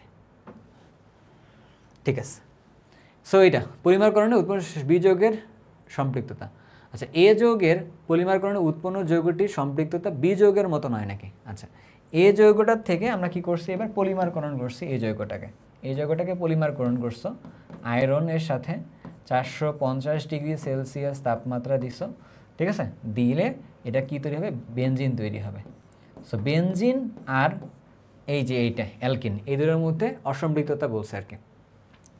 তো এবার যদি আমরা তুলনা করতে যাই H2C আর হচ্ছে কি বেনজিন, দুটোর ক্ষেত্রে অসম্পৃক্ততা ভিন্ন ধরনের, কথা কি সত্যি নাকি? হ্যাঁ, অনেক সত্যি। যেমন ধরো এটার মধ্যে কেমন ইলেকট্রনগুলো, এর ইলেকট্রনগুলো লোকালাইজড মানে আবদ্ধ, এর ইলেকট্রনগুলো কেমন ডিলোকালাইজড মানে ঘূর্ণায়মান। শুধু কি তাই না, এখানে আবার কি আছে, রেজোনেন্স যদি চিন্তা করতে চাও, রেজোনেন্স চিন্তা করতে পারো, তাহলে রেজোনেন্স এখানে আছে কি নাই? রেজোনেন্স এখানে নাই, এখানে রেজোনেন্স আছে, বুঝছো? রেজোনেন্স নাই, রেজোনেন্স আছে। এখন আবার যদি চিন্তা করে দেখি, আরেকটা পয়েন্ট এখানে বলা যাইতে পারে, এটা তো জায়গাটা একটু সংকট করে ফেলছি, ঠিক আছে? ধরে নাও এখানে একটা পয়েন্ট, এখানকার পয়েন্টে একটু উপরে তুলে দিই। এখানে তুমি যদি এখানে ব্রোমিনের সাথে যদি যুক্ত করো, ব্রোমিন পানি, তো এইটা বিক্রিয়া করে, আর এটা কি বিক্রিয়া করে না, কারণ এটার মধ্যে রেজোনেন্স আছে তাই আর কি। তাহলে আগের মতো নয় কেন? কারণ এই একটা পয়েন্ট দিয়ে ব্যাখ্যা করলে আসলে সবটা ব্যাখ্যা হয়ে যায়, রেজোনেন্স আছে তাই এটা ব্যাখ্যা করলেই হয়ে যায় আর কি। বুঝতে পারছো? অ্যারোমেটিক যৌগ তাই, আর হচ্ছে এলিফেটিক যৌগের মতোই। ক্লিয়ার না? এটা দিয়ে ব্যাখ্যা করে দিবা, তাহলে হয়ে যাবে। এবার দেখি ওয়াই ও জেড যৌগগুলোর মধ্যে একই ধরনের বৈশিষ্ট্যপূর্ণ বিক্রিয়া দেয় কি না বিশ্লেষণ করো। দেখি একটু ওয়াই কোনটা, এই যে এক্স। আচ্ছা, এক্স তো আমরা জানি, এক্স হচ্ছে ইথাইন, আবার এক্স ইথাইন যদি হয়, ইথাইনের সাথে হাইড্রোজেন যুক্ত করছো, তাহলে এটা হচ্ছে আমাদের কাছে ethene, CH2 double bond CH2, এটাকে দিছো, এটা হলো বেনজিন, এটা বেনজিন। ওয়াই ও যেগুলো একই ধরনের বৈশিষ্ট্যপূর্ণ বিক্রিয়া দেয় কি না? না, দেয় না তো। আচ্ছা, তাই না? এই যে ওয়াই এর মানে হচ্ছে CH2 ডাবল বন্ড CH2। আবার জেড, যেটা না, জেড হচ্ছে কি বেনজিন। এইটা যদিও একটু পরের পড়াশোনাটা এটা আছে, তবু আসলে এটাই লাস্ট টপিক, এর পরেরটা আমাদের। এটা হচ্ছে আমাদের কাছে ইলেকট্রোফিলিক সংযোজন বিক্রিয়া দেয়, আর এটা দেয় আমাদের কাছে কি ইলেকট্রোফিলিক প্রতিস্থাপন বিক্রিয়া দেয়। বুঝছো? বোঝো ভালো করে। সো সংযোজন আর প্রতিস্থাপন কেন দেয় এরকম? কারণ হলো ওই জায়গায় এক জায়গায় লোকালাইজড, এক জায়গায় ডিলোকালাইজড। এক জায়গায় এটার মধ্যে কেমন ছিল লোকালাইজড ইলেকট্রন মানে আবদ্ধ ইলেকট্রন, আর এই জায়গায় কেমন ইলেকট্রন ডিলোকালাইজড অ্যান্ড রেজোনেন্সে থাকা ইলেকট্রন, ডিলোকালাইজড অ্যান্ড রেজোনেন্সে থাকা ইলেকট্রন। এই জন্য এটা দেয় না। এই কেমন বিক্রিয়াটা দিবে ইলেকট্রোফিলিক প্রতিস্থাপন বিক্রিয়াটা, এটা তো পুরো লেকচার ধরে পড়াইনি, তাই না? এখনও এটা পড়াবো, এই পরে লাস্ট টপিকটাই তো এটা, সমস্যা না, এরকম করে দিবা। অ্যারোমেটিক বলয়ের সক্রিয়কারী গ্রুপ কোনটা? দেখছো ঘটনা এখন, ওই যে X is greater than Y, মনে আছে? এরকম বলছিলাম, তখন হচ্ছে কি হয় সক্রিয়কারী গ্রুপ। এই যে এটা কি কার্বনেরটা কম অক্সিজেনের বেশি, এটা হবে না। নাইট্রোজেনেরটা কম অক্সিজেনেরটা বেশি, এটা হবে না। কার্বনেরটা কম অক্সিজেনেরটা বেশি, হবে না। নাইট্রোজেনেরটা কম বেশি অক্সিজেনেরটা কম, এইটা হবে। ঠিক আছে, চার্ট কিন্তু লিখে দিছিলাম। তারপরে কি বলছে, বেনজিন বলে অর্থপ্যারা নির্দেশক, আগের মতোই অবস্থায় থাকলো না ঘটনাটা, যে কার্বনের সাথে অক্সিজেন আছে, হবে এটা? হবে না, এটা মেটা নির্দেশক, এটা মেটা নির্দেশক, এটা মেটা নির্দেশক। নাইট্রোজেনের সাথে এই যে হাইড্রোজেন আছে আর কি, এইটা হবে গিয়া, ঠিক আছে? এইটা এখানে আসলে মূলত একটা নাইট্রোজেন বেশি পড়ছে, এখানে একটা নাইট্রোজেন এখানে বেশি পড়ছে, এই নাইট্রোজেনটা হবে না, এরকম করে এরকম তারপরে চলো অর্থপ্যারা নির্দেশক কোনটা, অর্থপ্যারা নির্দেশক কোনটা, এই যে 3 নাম্বারটা অর্থপ্যারা নির্দেশক, 3 নাম্বারটা, এই যে 3 নাম্বারটা অর্থপ্যারা নির্দেশক। এইটাও না আমাদের কাছে, এইটাও না, এটা কিন্তু মেটা নির্দেশক, এটাও মেটা নির্দেশক। সো 3 নাম্বারটা শুধুমাত্র। কিন্তু ঝামেলাটা করছে কোনটা, এটা ঝামেলাটা করছে যেটা এখানে অপশনগুলোর ঝামেলা করছে। ধরো যে আমরা একটা অপশন মুছে দিয়ে একটা অপশন বানাই নিলাম, ঠিক আছে, 3 নাম্বারটা শুধুমাত্র। ক্লিয়ার? ইলেকট্রোফিলিক প্রতিস্থাপন বিক্রিয়া, এটাই মনে হয় আমাদের কাছে আমাদের লাস্ট টপিক মোস্ট লাইকলি, আমি যতটুকু এখনও খেয়াল করতে পারতেছি, কারণ শুরুরগুলো তো আমার নিজেই ভুলে গেছে যে কথা দিয়ে শুরু করছিলাম, গ্রাফ দেখায়। আচ্ছা, এটা শুরু করার পূর্বে একটু কথা বলে নিই, অল্প একটু কথা বলে শুরু করি। আমরা যখন কোনো একটা বড় জার্নি দিই, সেই জার্নির শেষটার সময় আমাদেরকে ঠান্ডা মাথায় থাকতে হয়। ধরো তুমি একটা রেসে আসো, একটা বড় রেসে আসো, এই রেসের মধ্যে তুমি আর তোমার যে সেকেন্ড বা থার্ড যে হবে, ধরো তুমি ফার্স্ট হওয়ার কথা, ফার্স্ট সেকেন্ড থার্ড, এদের মধ্যে পার্থক্য খুব বেশি হয় না, খুবই কম হয়, খুবই হয়তো কয়েক ন্যানো সেকেন্ডেরও কম হয় আর কি এরকম। তাহলে কি করা দরকার, শেষ মুহূর্তে বেশি জোর দেওয়া দরকার কিনা, তুমি যদি ফার্স্ট সেকেন্ড থার্ডের মধ্যে থাকতে চাও, নাকি তুমি প্রথমের দিকে বেশি জোর দিলা বাট পরে তুমি বেশি জোর দিলা না, তোমরা ওই রকম একটা অবস্থার মধ্যে আসো। এই পুরো ক্লাসটা অনেক লম্বা গেছে, আমি কিন্তু সবসময়ের জন্য একটা কন্টিনিউয়াস পেসে কথা বলার চেষ্টা করতেছি, যাতে কিন্তু সবসময় একটা পেসেই পাও। তো শেষ মুহূর্তে চলো আমরা ভালোভাবে এটাকে দেখি, ভালোভাবে দেখে এটাকে শেষ করি। ক্লাসটা আপলোড করব, এক ক্লাসে ফুল অর্গানিক এখানে আছে। সো এইটা একটা অনেক বড় ব্যাপার আমার কাছে। তোমাদের সাথে মাত্র আমার জার্নিটা শুরু হয়েছে 25 ব্যাচের সাথে, আশা করি তোমাদের এডমিশন পর্যন্ত তোমাদের একটা সাপোর্ট দিয়ে যাব, ঠিক আছে। বাট তোমরা এই ক্লাস করে কতটুকু কেমন বোধ করছো কমেন্টের মাধ্যমে জানালে খুব ভালো হবে আর কি।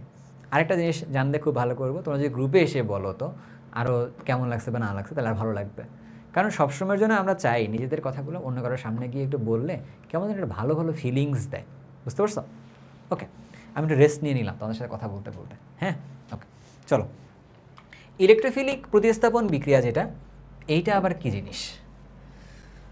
ওকে, ইলেকট্রোফিলিক প্রতিস্থাপন মানে একটা ইলেকট্রোফাইল যাবে, গিয়ে কাউকে সরাই দিয়ে বসবে। ইলেকট্রোফাইল কাকে বলে এটা আমরা জানি, ইলেকট্রোফাইল কাকে বলে এটা আমরা জানি। ইলেকট্রোফাইল মানে হচ্ছে কি, প্লাস টাইপেরগুলো ইলেকট্রোফাইল হয়, অথবা অষ্টক অপূর্ণ থাকলে সেটাকে ইলেকট্রোফাইল হয়। এটা আমরা আজকের এই লেকচারেই পড়ছি, বাট কোথায় পড়ছি? পিছনে পড়ছি, ঠিক আছে। এখন ইলেকট্রোফিলিক প্রতিস্থাপন বিক্রিয়াটা দিচ্ছি আমরা। এখন আসো এই বিক্রিয়াটার মধ্যে ঘটনা তাহলে কী ঘটবে দেখি, চলো। ওকে, এটা কার জন্য বিক্রিয়া দেয় আগে এটা ভালো করে বুঝো। এটা হলো বেনজিন বা অ্যারোমেটিক যৌগের বিক্রিয়া। আগে লিখি, এরকমই লিখি, বেনজিনের বৈশিষ্ট্যমূলক বিক্রিয়া,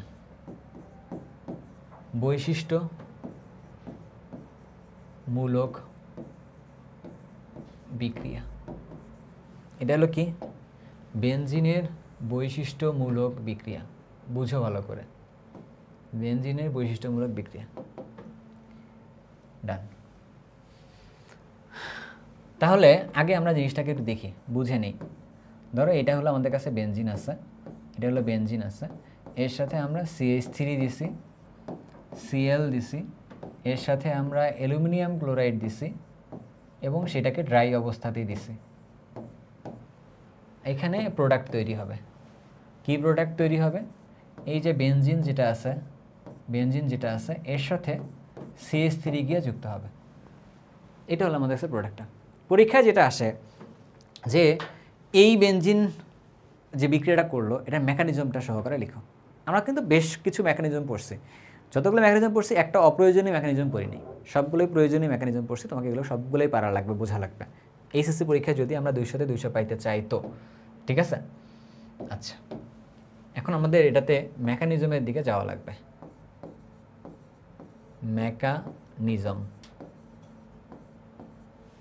মেকানিজমের দিকে যাচ্ছি, চলো ঘুরে আসি মেকানিজম থেকে। প্রথম স্টেপ হচ্ছে ইলেকট্রোফাইল তৈরি, কারণ বিক্রিয়াটার নামই তো ইলেকট্রোফিলিক প্রতিস্থাপন বিক্রিয়া। আগে কি করতে হবে? ইলেকট্রোফাইল তৈরি করে নিতে হবে।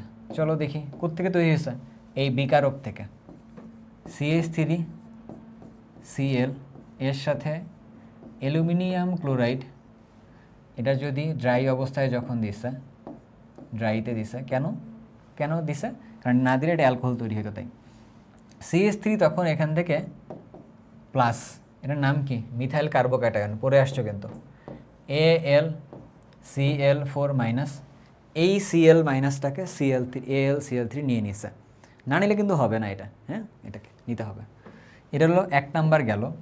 এবার আসো 2 নাম্বার ধাপ, ধাপ 2, এটা হচ্ছে ধাপটার নাম হচ্ছে সিগমা কমপ্লেক্স গঠন। ধাপটার নাম হচ্ছে সিগমা কমপ্লেক্স গঠন, বুঝছো? সিগমা কমপ্লেক্স গঠন। সিগমা কমপ্লেক্সও তুমি দেখো নাই না, দেখো নাই, সমস্যা নেই, দেখাবো ভাইয়া। আমাদের কাছে আছে কি বেনজিন, আমাদের কাছে আছে কি বেনজিন।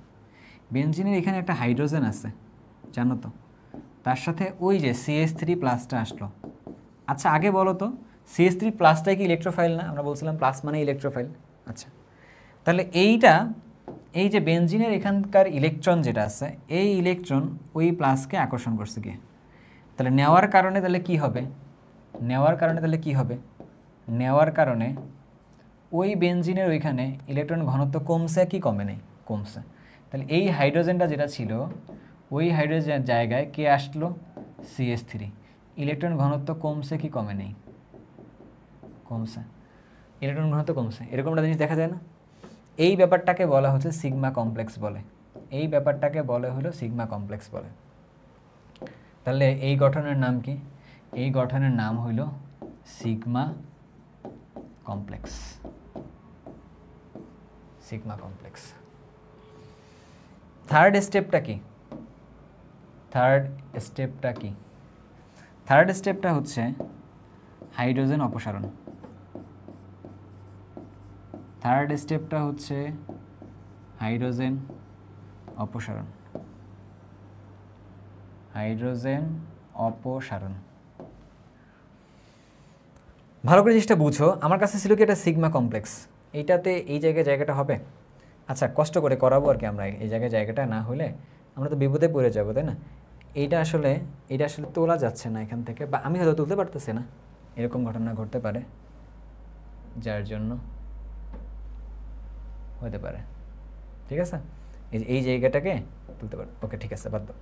আমাদের কাছে আছে কি সিগমা কমপ্লেক্স, এখন আছে আমাদের কাছে আছে কি সিগমা কমপ্লেক্স।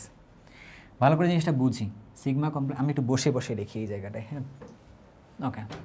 আমাদের কাছে আছে কি সিগমা কমপ্লেক্স, দেখা যায় সবার, দেখা যায়, দেখা যায়, দেখো সিগমা কমপ্লেক্সটা কেমন ছিল, এইরকম এইরকম এরকম করে এরকম, এই যে সিগমা কমপ্লেক্স, এইখানে ছিল হাইড্রোজেন, এখানে ছিল CH3। এখন আমরা যদি একটা কাজ করি, আমরা যদি একটা কাজ করি, এই হাইড্রোজেনের এখান থেকে ইলেকট্রন নিয়ে এসে এই প্লাসটা পূর্ণ করে দিছি, ঠিক আছে, দিছি, দিলে এখান থেকে হাইড্রোজেন তো বের হয়ে গেল, তাহলে এখন আমাদের কাছে থাকলো কে, আমাদের কাছে বেনজিনের মধ্যে আসলো কে, বেনজিনের মধ্যে আসলো কিন্তু ইলেকট্রন ক্লাউডটা আসছে, ইলেকট্রন ক্লাউডটা ঘূর্ণায়মান ছিল, ঘূর্ণায়মান ইলেকট্রন ক্লাউডটা এটা দিয়ে বুঝাইছি। তাহলে এখান করে নতুন করে কে যুক্ত হইল, CH3, কে আউট হইল H+, এই যে H+ অপসারণ, এইটা যেটা তৈরি হয়েছে না বেনজিনের সাথে CH3, এটাই হলো সেই প্রোডাক্টটা। তাহলে 3টা স্টেপে গিয়ে হয় ইলেকট্রোফাইল তৈরি, সিগমা কমপ্লেক্স গঠন, হাইড্রোজেন অপসারণ। বুঝছো? ক্লিয়ার? হ্যাঁ, ডান। সব কিছু ক্লিয়ার তোমার কাছে, সব কিছু ক্লিয়ার এখান থেকে। তাহলে এখন আসো, তোমার কাছে পরীক্ষায় এরকম যাবে, কে যুক্ত হয়েছে এখানে এসে, এই অ্যালকাইল মূলকটা যুক্ত হয়েছে, এই জন্য এই বিক্রিয়াটার নাম কি বলে, অ্যালকাইলেশন বলে। অ্যালকাইল মূলক যুক্ত হয়েছে, এই জন্য বিক্রিয়াটার নাম অ্যালকাইলেশন বলে। ঠিক আছে, চলো একটু দেখি তো কি বললাম। আচ্ছা, কে যুক্ত হয়েছিল এখানে, CH3 প্লাস যুক্ত হয়েছে। আচ্ছা আমি বলি এখানে, দাঁড়ো, E+ হিসেবে কে যুক্ত হয়েছিল, CH3 প্লাস যুক্ত হয়েছে, তাই না? আচ্ছা, আবার এইটা যুক্ত হয়েছে, এইটা যুক্ত হওয়ার জন্য ওর সোর্স কোথায়, এটা সোর্স কোথায়, ওটা তো একা একা থাকে না, সোর্স কোথার থেকে আসছে, CH3Cl থেকে আসছে, তাই না? এর সাথে কি ছিল, এর সাথে ছিল হচ্ছে AlCl3 ড্রাই, তাই না? এখন যখন এটা যুক্ত হয়েছে, কোথায় গিয়ে যুক্ত হয়েছে, বেনজিনের সাথে যুক্ত হয়েছে, তাই না? তখন এই বিক্রিয়াটার নাম কি, তখন এই রিয়াকশনটা একটা নাম দিয়ে দেওয়া হয়, এই রিয়াকশনের নামটা হচ্ছে অ্যালকাইলেশন বলে। কি নাম? অ্যালকাইলেশন বলে। এটার নাম কিন্তু অ্যালকাইল মূলক না, মিথাইল কার্বনিয়াম, বাট ওইটাকে যুক্ত যখন হয় তখন ওটা একটা গ্রুপ হিসেবে কনসিডার করছে, বাট এটা কিন্তু একটা ইলেকট্রোফাইল। আচ্ছা, এইটা নাম দিছে হচ্ছে ফিদেল ক্রাফট নামের এক ভদ্রলোক, ফিডেল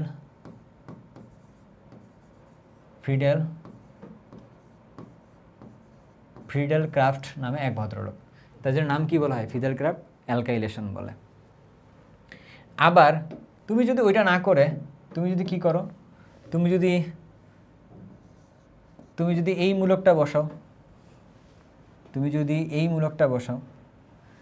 এইটা বসাও CH3CO+, এই মূলকটা যদি বসাও, তখন এইটা আসবে কোথার থেকে, আবার এইটা আসবে হচ্ছে CH3COCl+ AlCl3, এটাও ড্রাই কন্ডিশনে।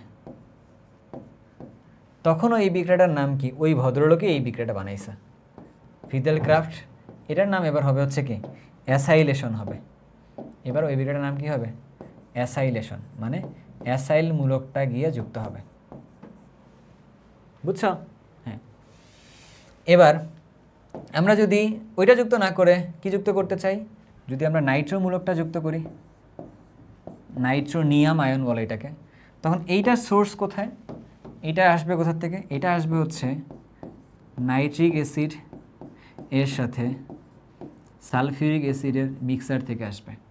এইটা দিলে যে বিক্রিয়াটা হয় তার নাম কি জানো, তার নাম হচ্ছে নাইট্রেশন বলে, তার নাম হইল নাইট্রেশন বলে। আবার তুমি যদি এইটা যুক্ত না করে Cl+ যুক্ত করো, তখন ওই বিক্রিয়াটার নাম কি হবে জানো, ক্লোরিনেশন হবে, ক্লোরিনেশন হবে। তুমি যদি ওইটা যুক্ত না করে তুমি SO3 যদি যুক্ত করো, তখন সেটার নাম হবে SO3H যুক্ত করো আর কি, হ্যাঁ, SO3H যুক্ত করবা, তখন এটার নাম কি হবে, সালফোনেশন হবে, সালফোনেশন। SO3H যুক্ত হবে, বাট SO3 এর কারণে হবে আর কি, এটা আসতেছি ঘটনাতে। এটা আসছে কোথার থেকে, আয়রন ক্লোরাইডের সাথে যখন Cl2 দিবা, ক্লোরাইডের Cl3, এরা আসবে কোথা থেকে, SO3 এর সাথে যখন তুমি H2SO4 দিবা। আশা করি বুঝতে পারতেছি কিছু জিনিস। বিক্রিয়াগুলোর নাম কি তোমার কাছে ক্লিয়ার হয়ে গেছে এখন, কে যুক্ত হয়েছে, এরা যুক্ত হয়েছে। যেমন ধরো যুক্ত করে দাও, বেনজিনের সাথে যুক্ত হবে না, বেনজিন যুক্ত করে দাও, এর সাথে কে যুক্ত হয়েছে, অ্যালকাইল মূলক, এটার নাম কি তখন, এটার নাম হচ্ছে টলুইন। এটার সাথে কে যুক্ত হইল, বেনজিনের সাথে COCH3 মূলকটা যুক্ত হইল, এটার নাম তখন কি, এটার নাম কি, এসিটো, তার সাথে একটা ফিনাইল মূলক আছে, তার নাম কি হবে, এসিটোফেনন, এটার নাম হবে এসিটোফেনন।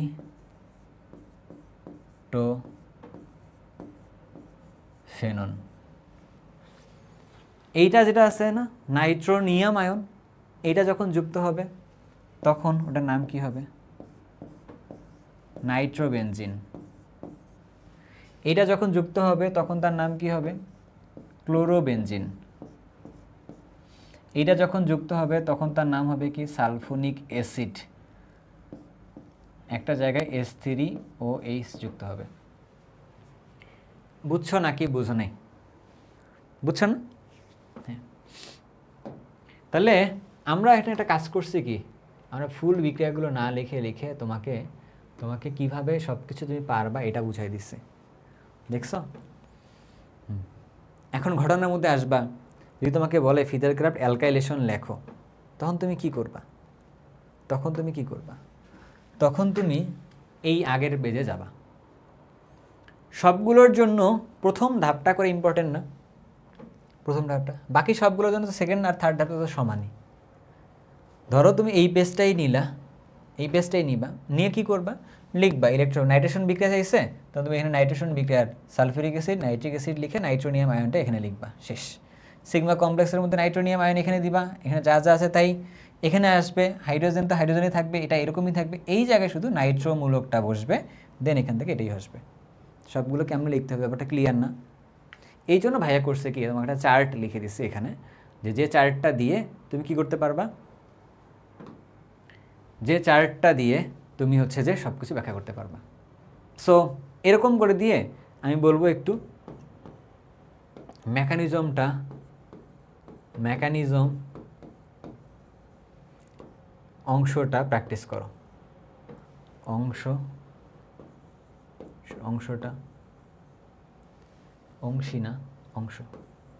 অংশটি লিখে প্র্যাকটিস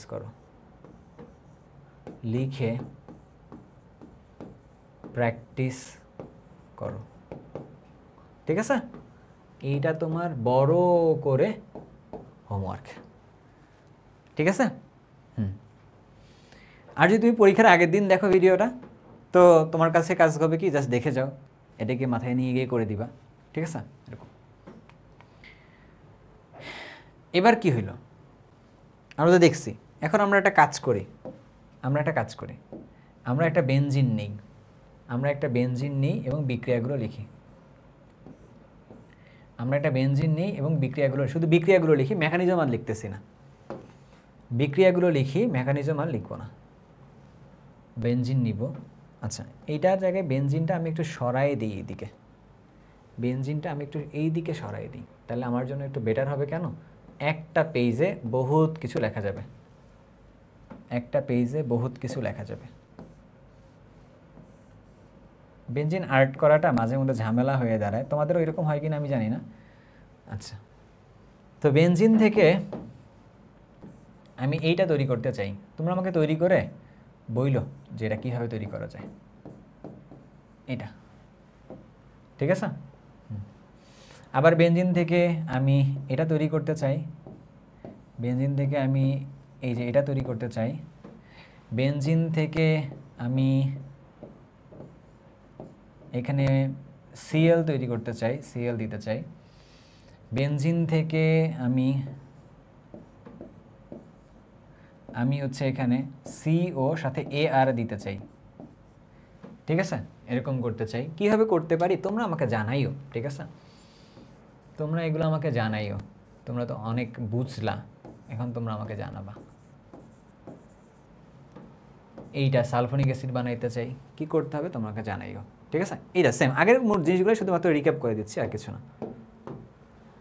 যখন আমি এইটা বানাইতে চাইছি তখন কিছু কাজ করতে হবে।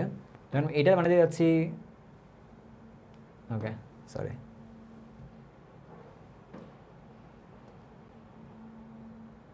ঠিক আছে, এইটা জায়গায় যখন বানাইতে চাইছি তখন কিছু কাজ করতে হবে, গেল। তারপরে এখান থেকে আমাকে কিছু কাজ করতে হবে, কি কাজ করতে হবে জানাইও।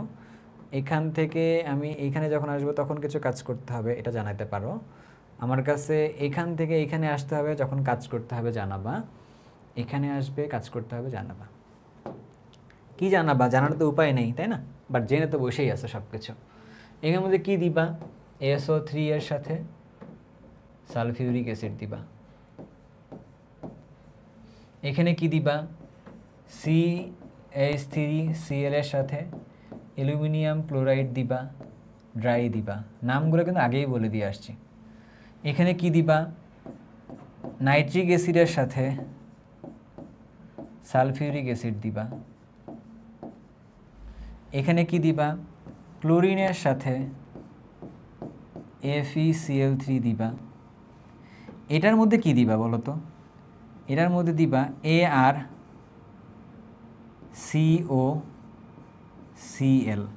তার মধ্যে দিবা হচ্ছে AlCl3, বুঝছো? হ্যাঁ, হয়ে যাবে। এখন একটু ভিন্নতা দরকার, একটু হালকা ভিন্নতা দরকার, ব্যতিক্রম না হলে তো আসলে সমস্যা। যদি তুমি এর মধ্যে কি করো, তুমি যদি এর মধ্যে ক্লোরিন দাও ইন প্রেজেন্স অফ ইউভি দাও, তখন এইগুলো সবগুলোই কি ইলেকট্রোফিলিক প্রতিস্থাপন বিক্রিয়া হয়েছে না? বাট ইউভি দিলে আর ইলেকট্রোফিলিক প্রতিস্থাপন বিক্রিয়া থাকবে না। তখন কি হয়? তখন বেনজিন বলয়ের সাথে 6টা ক্লোরিন যুক্ত হবে। এটা হচ্ছে সংযোজন বিক্রিয়া, বাট ইলেকট্রোফিলিক সংযোজন না, ফ্রি রেডিক্যাল সংযোজন বিক্রিয়া। ফ্রি রেডিক্যালকে আগেই পড়ে আসছো। এইটার নাম হচ্ছে গ্যামাক্সিন বলে, গ্যামাক্সিন বা লিন্ডেন বলে। মনে রাখার মতো বিষয় কি, ক্লোরিনের সাথে FeCl3 দিলে ইলেকট্রোফিলিক প্রতিস্থাপন, আর যদি ক্লোরিনের সাথে ইউভি দিই তখন কিন্তু জিনিসটা আরেকটা গ্যাঞ্জামের দিকে যায়। ঠিক আছে? আচ্ছা, সো মোটা দাগে আমরা বেনজিনের বিক্রিয়া টিক্রিয়াগুলো দেখে ফেলছি, কিন্তু আমরা তো বেনজিনটাই তৈরি করা শিখলাম না এখনও। এটা কোনো কথা? বেনজিন তৈরি না করা শিখেই তুমি বেনজিনের বিক্রিয়া করে ফেলছো। সো চলো আগে তোমাকে বেনজিনটাই তৈরি করা শিখাই, আগে তোমারে বেনজিনটাই তৈরি করানো শিখাই। কোথার থেকে তৈরি করানো শিখাবো এটাই নিয়েই ঝামেলা। আচ্ছা, যেমন ধরো তুমি যদিও পারো, তোমার প্রতি আমার এই কনফিডেন্সটা আছে, এই যে এখান থেকে তৈরি করতে পারবা, এটা তুমি কয়েকবার করে আসছো, পারবা। তারপরে তুমি হচ্ছে এরকম পারবা ArMgX, AR মানে অ্যারাইলমূলক C6H5, এটা পারবা। তারপরে তুমি কি পারবা আরও বলো তো? তুমি পারবা হইল ফেনল থেকে পারবা, তুমি হচ্ছে ফেনল থেকে পারবা। এই 3টা ধাপে দেখলেই তোমার কাছে হয়ে যাবে ভাইয়া। দরকার নেই, বেশি দরকার নেই, বেশি জানলেই ঝামেলা। সো এখান থেকে তৈরি করতে পারবা, তারপরে এখান থেকে তৈরি করতে পারবা, এখান থেকে তৈরি করতে পারবা। কন্ডিশনগুলো একটু লিখে দেই শুধুমাত্র, তাহলে দেখবে সুবিধা হবে। এখানে কি ছিল? আয়রন নল ছিল, 450 ডিগ্রি সেলসিয়াস তাপমাত্রা ছিল। এটা কি ছিল? পানি ছিল, পানি H+OH-, এইটা প্লাস এইটা মাইনাস ছিল। আমাদের ওই যে অ্যালকেন তৈরি করার বিক্রিয়া ছিল না গ্রিগনাইট বিকারক থেকে, ঠিক ওই জায়গাটায় অ্যালকেনের মধ্যে আর ছিল, এখানে AR দিচ্ছি, হয়ে গেল। এখানে 3 মোল, কিন্তু 3 মোল। এইখানে কি হইলো? জিঙ্ক যদি দাও, জিঙ্ক চূর্ণ বইয়ে লেখা আছে, জিঙ্ক চূর্ণ যদি দাও তখন ওই জিঙ্ক অক্সাইড চলে যায় আর বেনজিন তৈরি হয়। আরেকটাভাবে তৈরি করা যায়, যেটা তুমি পারবা না, বেনজিন না নিয়ে বেনজোইক অ্যাসিড নিলা, তখন তুমি যেখানে সোডালাইম বিক্রিয়া করলে তৈরি হয় কিনা, মুখে মুখে বললাম এটা, বেনজোইক অ্যাসিড থেকে সোডালাইম বিক্রিয়া করলে তৈরি হয় কিনা, হইলে জানাইও আর কি, তুমি দেখিও। এখন আসো আমাদের কাছে এটা কি? এটা হলো আমাদের কাছে টলুইন আছে। এটাতে কি তৈরি হয়েছে? এটার নাম হচ্ছে টলুইন, এইটার নাম হইল টলুইন। আর এই যে এটা তৈরি হয়েছে না, বেনজিন CO আরেকটা বেনজিন, এটাকে বলে হচ্ছে বেনজোফেনন বলে। একটু আগে যেটা নাম ছিল সেটা এসিটোফেনন ছিল, তখন এসিটোমূলক ছিল। ঠিক আছে?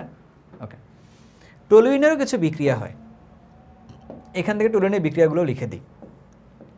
টলুইন তো তৈরি করছো, তো টলুইনের বিক্রিয়াগুলো লিখে রাখো। ওকে, টলুইনকে ফার্দার বিক্রিয়া করতেছে,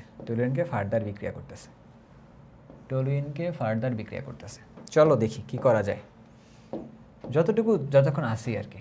যদি টলুইনকে আমরা নাইট্রেশন করি, HNO2 প্লাস H2SO4, NO2 না, NO3 কিন্তু SO4।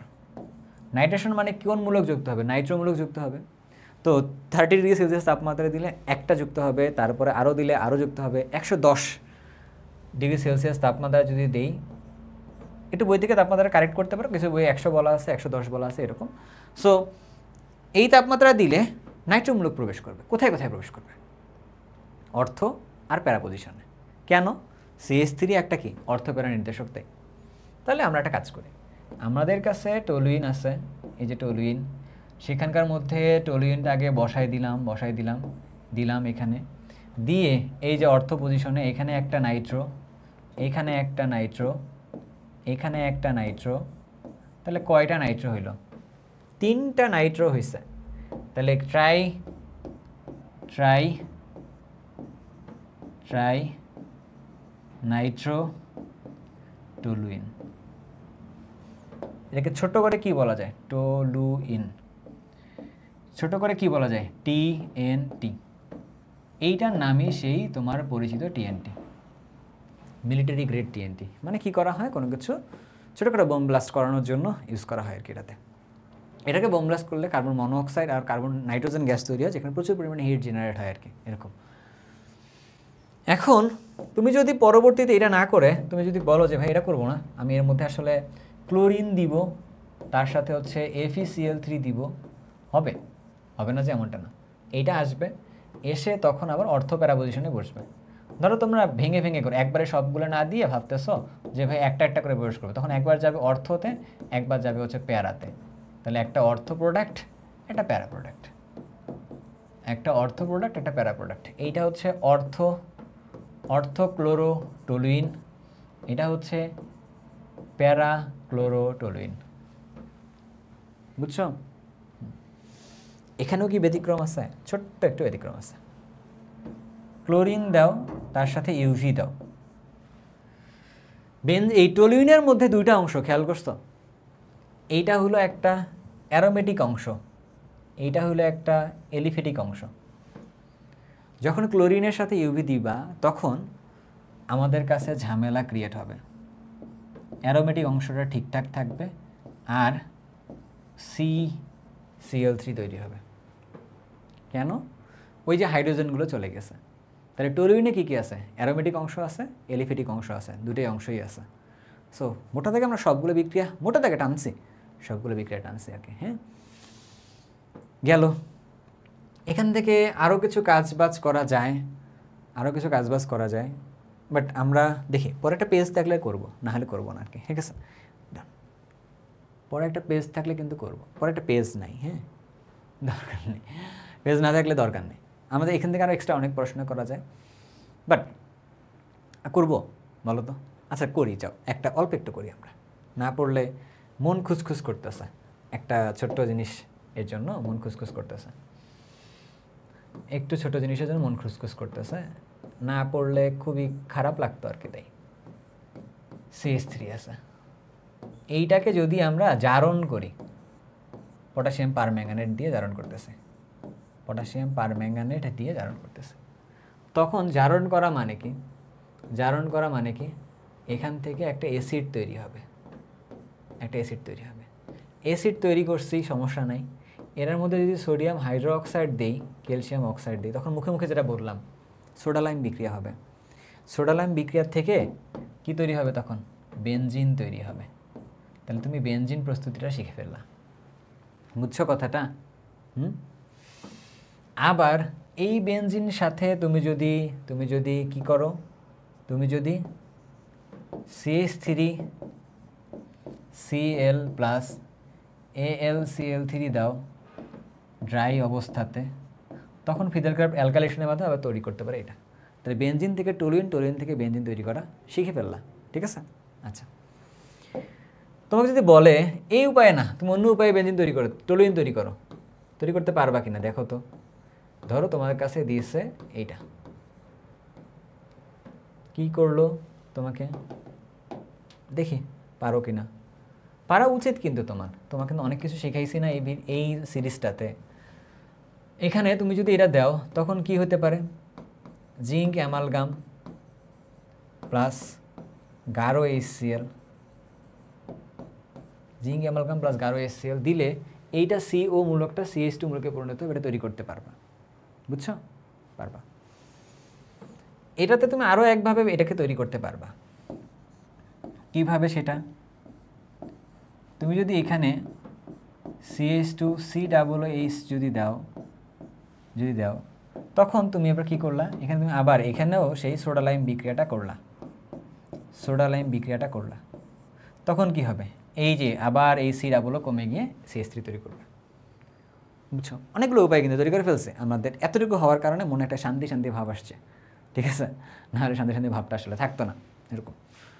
সো এইটুকু পর্যন্ত থাকুক, হ্যাঁ এটুকু পর্যন্ত থাকুক, কারণ আমরা আসলে আর না যাই। কিন্তু এখানে যাওয়ার জন্য অর্গানিক হচ্ছে এমন একটা ভাস্ট টপিক, তুমি আসলে বহু দূর যাইতে পারো, কিন্তু কোথায় থামবো এটা না জানলে একটা সমস্যা হয়ে যায়, ঠিক আছে। ওকে, পি এর সাথে আয়রন টিউব দিছো, কিউ তৈরি হয়েছে, কিউ থেকে আর তৈরি করছে। ওহ গুড, খুব ভালো লাগছে জিনিসটা দেখে। পি তাহলে কি? পি হইল আমার কাছে ইথাইন, পি হইল আমাদের কাছে ইথাইন। কিউ কি? কিউ হচ্ছে আমাদের কাছে বেনজিন। আর কি? আর হচ্ছে আমাদের কাছে নাইট্রোমূলক আসছে, তার মানে নাইট্রোবেনজিন। পারার কথা তোমার কিন্তু। বলছে কি কিউ থেকে আর তৈরির বিক্রিয়াটাকে মেকানিজম সহকারে দেখাইতে বলছে। তাহলে প্রথম ধাপে কি হবে?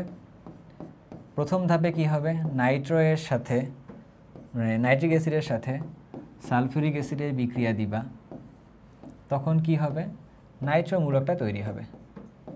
এর সাথে কি থাকবে? HSO4 মাইনাস থাকবে। 2 নম্বর ধাপে গিয়ে কি হবে?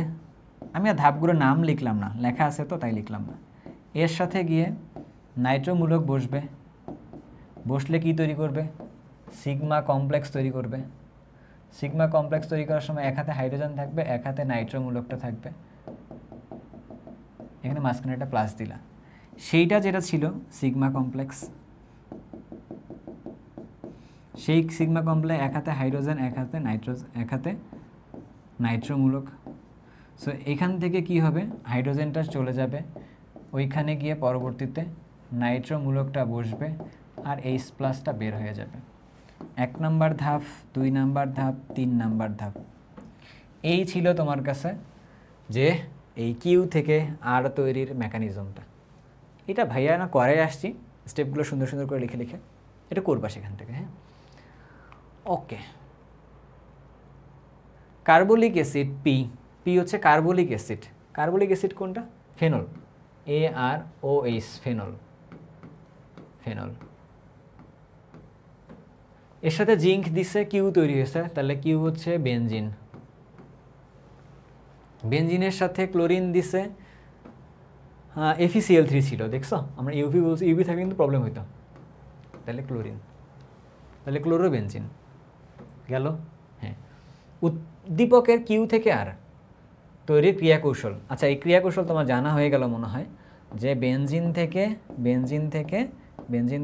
এখানে একটা হাইড্রোজেন ছিল, এর সাথে তুমি কি দিলা? FeCl3 দিলা, তার সাথে তুমি কি দিছো? ক্লোরিন দিছো, তোমার কাছে এখন তৈরি হয়েছে ক্লোরোবেনজিন। ক্রিয়াকৌশলটা খুব বেশি ইম্পর্টেন্ট, আগেই বলে রাখছিলাম, ঠিক আছে। এবং স্টেপ ধরে ধরে করবা আর কি। স্টেপ 1, স্টেপ 2, স্টেপ 3, এইভাবে ধরে ধরে করবা, ঠিক আছে। আর করাইতেছে না, এটা করাইছে এটা, ঠিক আছে। ওকে, ঘ নম্বরে আসো।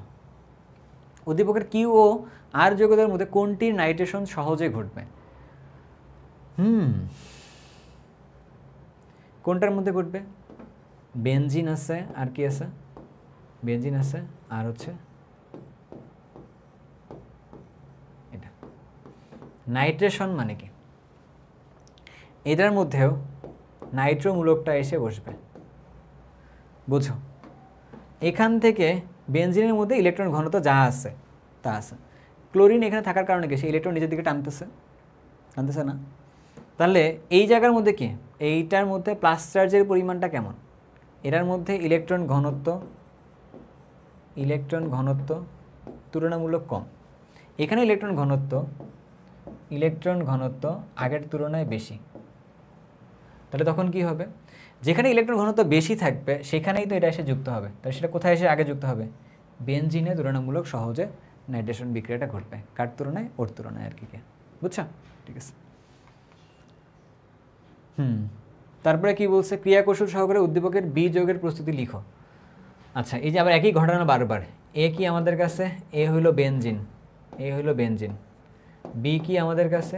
বি হইল নামটা বলো তো তোমরা, COCH3, এসিটোফেনন। তাহলে এটা কি করতে হবে বলো তো? ওই যে ফিদেল ক্রাফট অ্যাসাইলেশন বিক্রিয়া, প্রথম ধাপে কি হয়, স্টেপ 1-এ CH3 CO Cl এর সাথে AlCl3 যুক্ত হবে, যুক্ত হয়ে CH3 CO প্লাস তৈরি করবে, AlCl4 মাইনাস তৈরি করবে। 2 নাম্বারটা কি বলছে? 2 নাম্বার ধাপে এসে ওইটা যুক্ত হবে আবার এই প্লাসটায়, তারপর সিগমা কমপ্লেক্স তৈরি হবে। 3 নাম্বারটা কি হবে? 3 নাম্বারটা গিয়ে তোমার কাছে লিখে দিব। এটা লিখতে ইচ্ছা করতেছে না আমার কাছে, তোমাকে দেখাই দিই। এটা না লিখে দিই, যাও ছোটো মানুষ তুমি, একটা লেখা শুরু করছি তো, না লিখলে সেটা একটা কথা থাকতো, তো লিখছি। এটা আমাদের কাছে CH3 CO প্লাস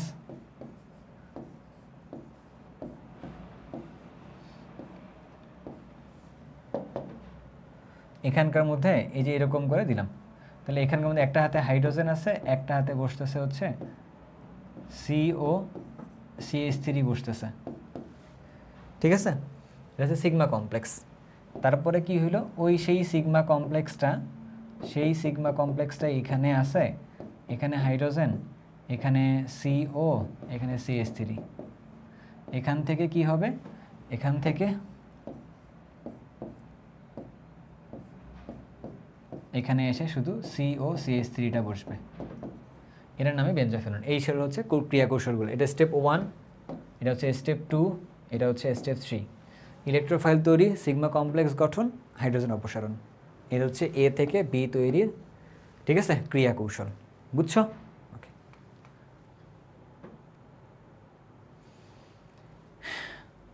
3A থেকে B তৈরি হয়েছে, তারপরে কি বলছে, B থেকে C তৈরি করছে। কোনোটাই সঠিক নয়। দেখি, এতে অ্যাসিডিক প্রোটন আছে। আচ্ছা আমরা দেখি আগে এ কি। এ হইল HC triple bond CH। B কি? বি হইল বেনজিন। সি কি? সি হইল টলুইন। এবার দেখি, প্রশ্ন পড়ো। এতে অ্যাসিডিক প্রোটন বিদ্যমান, সঠিক নয় বলছে, এটা তো সঠিক। বিতে ইলেকট্রোফিলিক প্রতিস্থাপন বিক্রিয়া দেয়, ইয়েস, এটা তো বৈশিষ্ট্যমূলক বিক্রিয়া। সিতে অর্থপ্যারা নির্দেশক গ্রুপ আছে, ট্রু, CH3 অর্থপ্যারা নির্দেশক। ডিসি মৌলের নাইট্রেশনে বেশি তাপমাত্রা দরকার হয় সিতে, না না কম তাপমাত্রা 30 ডিগ্রি সেলসিয়াস তাপমাত্রায় নাইট্রেশন হয় বলছিলাম। 30 ডিগ্রি দিলে একটা যুক্ত হবে, 100তে গেলে 3টা যুক্ত হবে। তার মানে কি আসলে এটা। তারপরে উদ্দীপকের কোনটি সঠিক নয়, কোনটি সঠিক? এক্স কি? এক্স হইল আমাদের কাছে এখানে আসবে ফিদেল ক্রাফট অ্যালকাইলেশন, মানে CH3 যুক্ত হয়েছে। ইলেকট্রোফিলিক সংযোজন বিক্রিয়া, না এটা তো আসলে ভুল কথা, প্রতিস্থাপন বিক্রিয়া। ইলেকট্রোফিলিক প্রতিস্থাপন বিক্রিয়া, ট্রু, ট্রু, এটা বুঝছো? ইলেকট্রোফিলিক প্রতিস্থাপন বিক্রিয়ায় কোনটি সক্রিয়, কোনটি বেশি সক্রিয়? আচ্ছা, টলুইন হইল এন অর্থপ্যারা নির্দেশক আছে, টলুইনে CH3 গ্রুপ যুক্ত আছে। নাইট্রোবেনজিনে নাইট্রো গ্রুপ যুক্ত আছে। ক্লোরোবেনজিনে ক্লোরিন বেশি যুক্ত আছে। তারপরে হচ্ছে কি বেনজেল ডিহাইডে CHO গ্রুপ যুক্ত আছে। কোনটা অর্থপ্যারা নির্দেশক? এটা, তাহলে এটা বেশি সক্রিয় আর কি, ঠিক আছে, CH3টা। বুঝছো?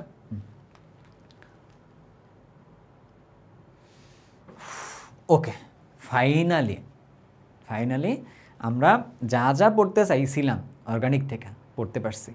আমরা 10টা টপিক পড়তে চাইছিলাম, 10টা টপিক মনে হয় শেষ করছি, topic 10। So it's a great achievement for me যে আমরা অনেক দূর শেষ করছি এটাতে। তোমাদেরকে শেষে একটা জিনিস বলি, ভিডিও শেষে না আসলে এটা কাউকে বলতাম না বা বলতে চাইনি আর কি, ঠিক আছে? একটু বলে রাখি, তোমরা উপরে টাইমিংয়ের একটা গরমাল দেখার কথা, আমি জানি না কে এটা খেয়াল করছো বা না করছো। একটু জিনিস এটাকে বলে রাখি, এই শ্যুটটা গতকাল শুরু করছিলাম, গতকাল সকাল থেকে শুরু করে শ্যুট করছি।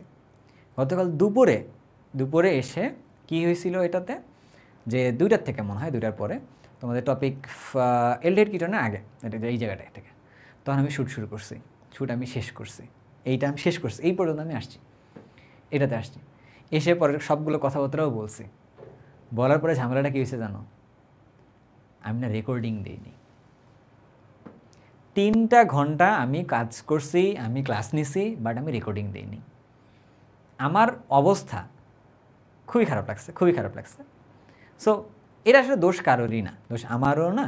ধরো যে আমাদের এখানে একটা ভাইয়া আছেন, উনি হচ্ছে যে খুবই সুন্দরভাবে আমাকে সাপোর্ট করেন, কিন্তু আসলে ভুলে গেছি, কারণ লম্বা ক্লাস না, সকাল থেকে শুরু করে সন্ধ্যা পর্যন্ত শ্যুট করতেছিলাম, তো এটা হয়ে গেছে। কিন্তু পরে মনে হলো কী করা যায়। কিন্তু এইটা একটা জেদ, আমার জেদ কোথায় বলো তো, তোমাদেরকে কমিট করে ফেলছি না গ্রুপে যে এক্সাম নিব, তোমাদের সাথে আসলে এই একটা ক্লাসেই দিয়ে দিব, এরকম না। তো এটা কমিটমেন্ট ভাঙলে তো একটা মানুষ থাকবো না। তো এই কমিটমেন্টের জন্য আজকে আবার শ্যুট করছে। আমি জানি না তোমরা এটা কে বুঝতে পারছো, বাট এখন আমি তোমাদের সামনে এই কথাটাকে বললাম।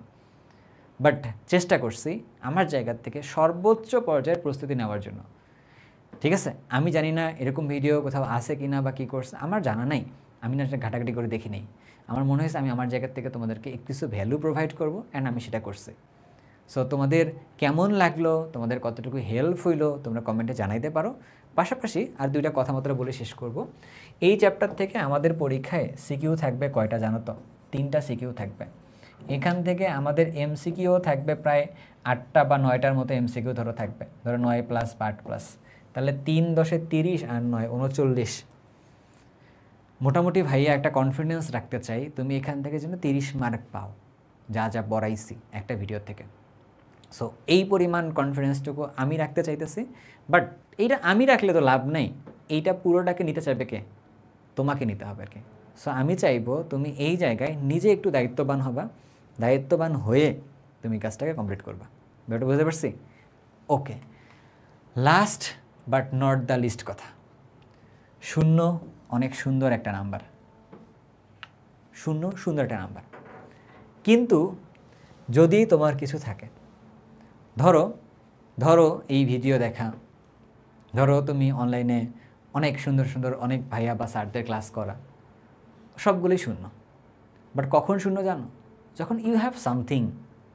তোমার যদি 0.00001% হয়, একদম অনেকগুলো জিরোর পর একটা 1 আছে, তাও তুমি কারো একটা ক্লাস করার পরে ওই একটা করে 0 আস্তে আস্তে আগাবে, বুঝতে পারছো? কিন্তু তোমার যদি কিছু না থাকে, তুমি যদি একদম 0 হও, বিশ্বাস করো এটা কোনো কাজে আসবে না, এটা কোনো কাজে আসবে না, অন্য পড়ার কোনো কাজে লাগবে না। এই জন্য আমি একটাই কথা বলি যে তুমি কোথাও কোনো হেল্প সিক করার আগে নিজেকে একটু সময় দাও, সময় দিয়ে দেখো মেবি ইউ হ্যাভ সামথিং। আগে সেটা এক্সপ্লোর করো, নিজেকে আগে খুঁজে বের করে তোমার সামথিংটা কত, সেটা 0.001% নাকি 1 নাকি 5%, what ever it is, but কিছু আছে। সেই কিছুটাকে নিয়ে ওইটাকে শক্ত করে ধরে থাকো। দেন তুমি কারো কাছ থেকে হেল্প সিক করো, যতটুকু হেল্প সিক করবা ওইটা হবে একটা 0। বাট সেই 0গুলো এই সংখ্যার পরে বসবে আর কি। যত 0 তুমি তারপরে কালেক্ট করা শুরু করবা না, তত তোমার আপগ্রেড হবে। তত তুমি তোমার স্বপ্নের পথে অনেক দূর আগে যাবা, তুমি তত সম্মানিত হবা। ব্যাপারটা বুঝতে পারছি? সো এই জন্য তুমি কী করবে এখন থেকে? তুমি 0 কালেক্ট করবা আগে, নাকি তুমি নিজেকে আগে সময় দিবা? বলো, আমি শুনতে পাচ্ছি তুমি বলছো নিজেকে সময় দিবা। তো তুমি আগে নিজেকে সময় দাও, নিজেকে সময় দিয়ে আগে নিজের জন্য কিছু আছে এইটাকে ডিসাইড করো। এরপর তুমি আসো, তুমি এই ভিডিও দেখো। আশা করতেছি আমি যে কেমশট নামের সিরিজটা ওপেন করছি এখানে, তোমাদের প্রত্যেকটা চ্যাপ্টার থেকে এভাবে ভিডিওগুলো যেগুলো দিচ্ছি বা দিব, তো সেখান থেকে তুমি একদিন দেখবা তোমার যতটুকু তুমি শুরু করছিলে না, এই কয়েকটা ভিডিওর পরে গিয়ে তুমি আর অতটুকু থাকবা না, তুমি কমপ্লিটলি ডিফারেন্ট একটা মানুষ হবা, সত্যি ডিফারেন্ট মানুষ হবা, এটা আমার কনফিডেন্স আছে। সো এই ডিফারেন্ট মানুষটাকে তৈরি করার জন্য আমি এফোর্ট দিচ্ছি। আমি 0 থেকে এফোর্ট দিচ্ছি না, আমি তোমাকে জানি, আমি তোমাদেরকে জানি, কারণ আমি প্রচুর তোমাদের মধ্যে স্টুডেন্ট পড়াইছি, অফলাইন অনলাইন অনেক জায়গায় পড়াইছি, আমি তোমাদের কিছুটা হলেও জানি। এই জন্য আমার 0গুলো না ওই এফোর্টের পরেই বসতেছে, মানে 1-এর পরে বসতেছে, বুঝতে পারছো? সো তোমার কাছ থেকে শুধুমাত্র ওই 1-এর পরে 0গুলো বসানো শুরু করো, দেন তুমি আমার সাথে যোগ করতে অবশ্য আর কি। তারপর তুমি দেখবা তোমার 10 আমার 10 মিলে আমরা 20 হয়েছি। ক্লিয়ার কথাটা? সো আমি তোমাদেরকে এই জার্নিতে আমি থাকবো তোমাদের সাথে, তোমরাও থাকবে আমার সাথে। আজকে এই পর্যন্তই। সবাই ভালো থাকবা, সুস্থ থাকবা, ইনশাআল্লাহ সবাই বাবা মার কথা মতো সুন্দরভাবে চলাফেরা করবে আর কি। আল্লাহ হাফেজ।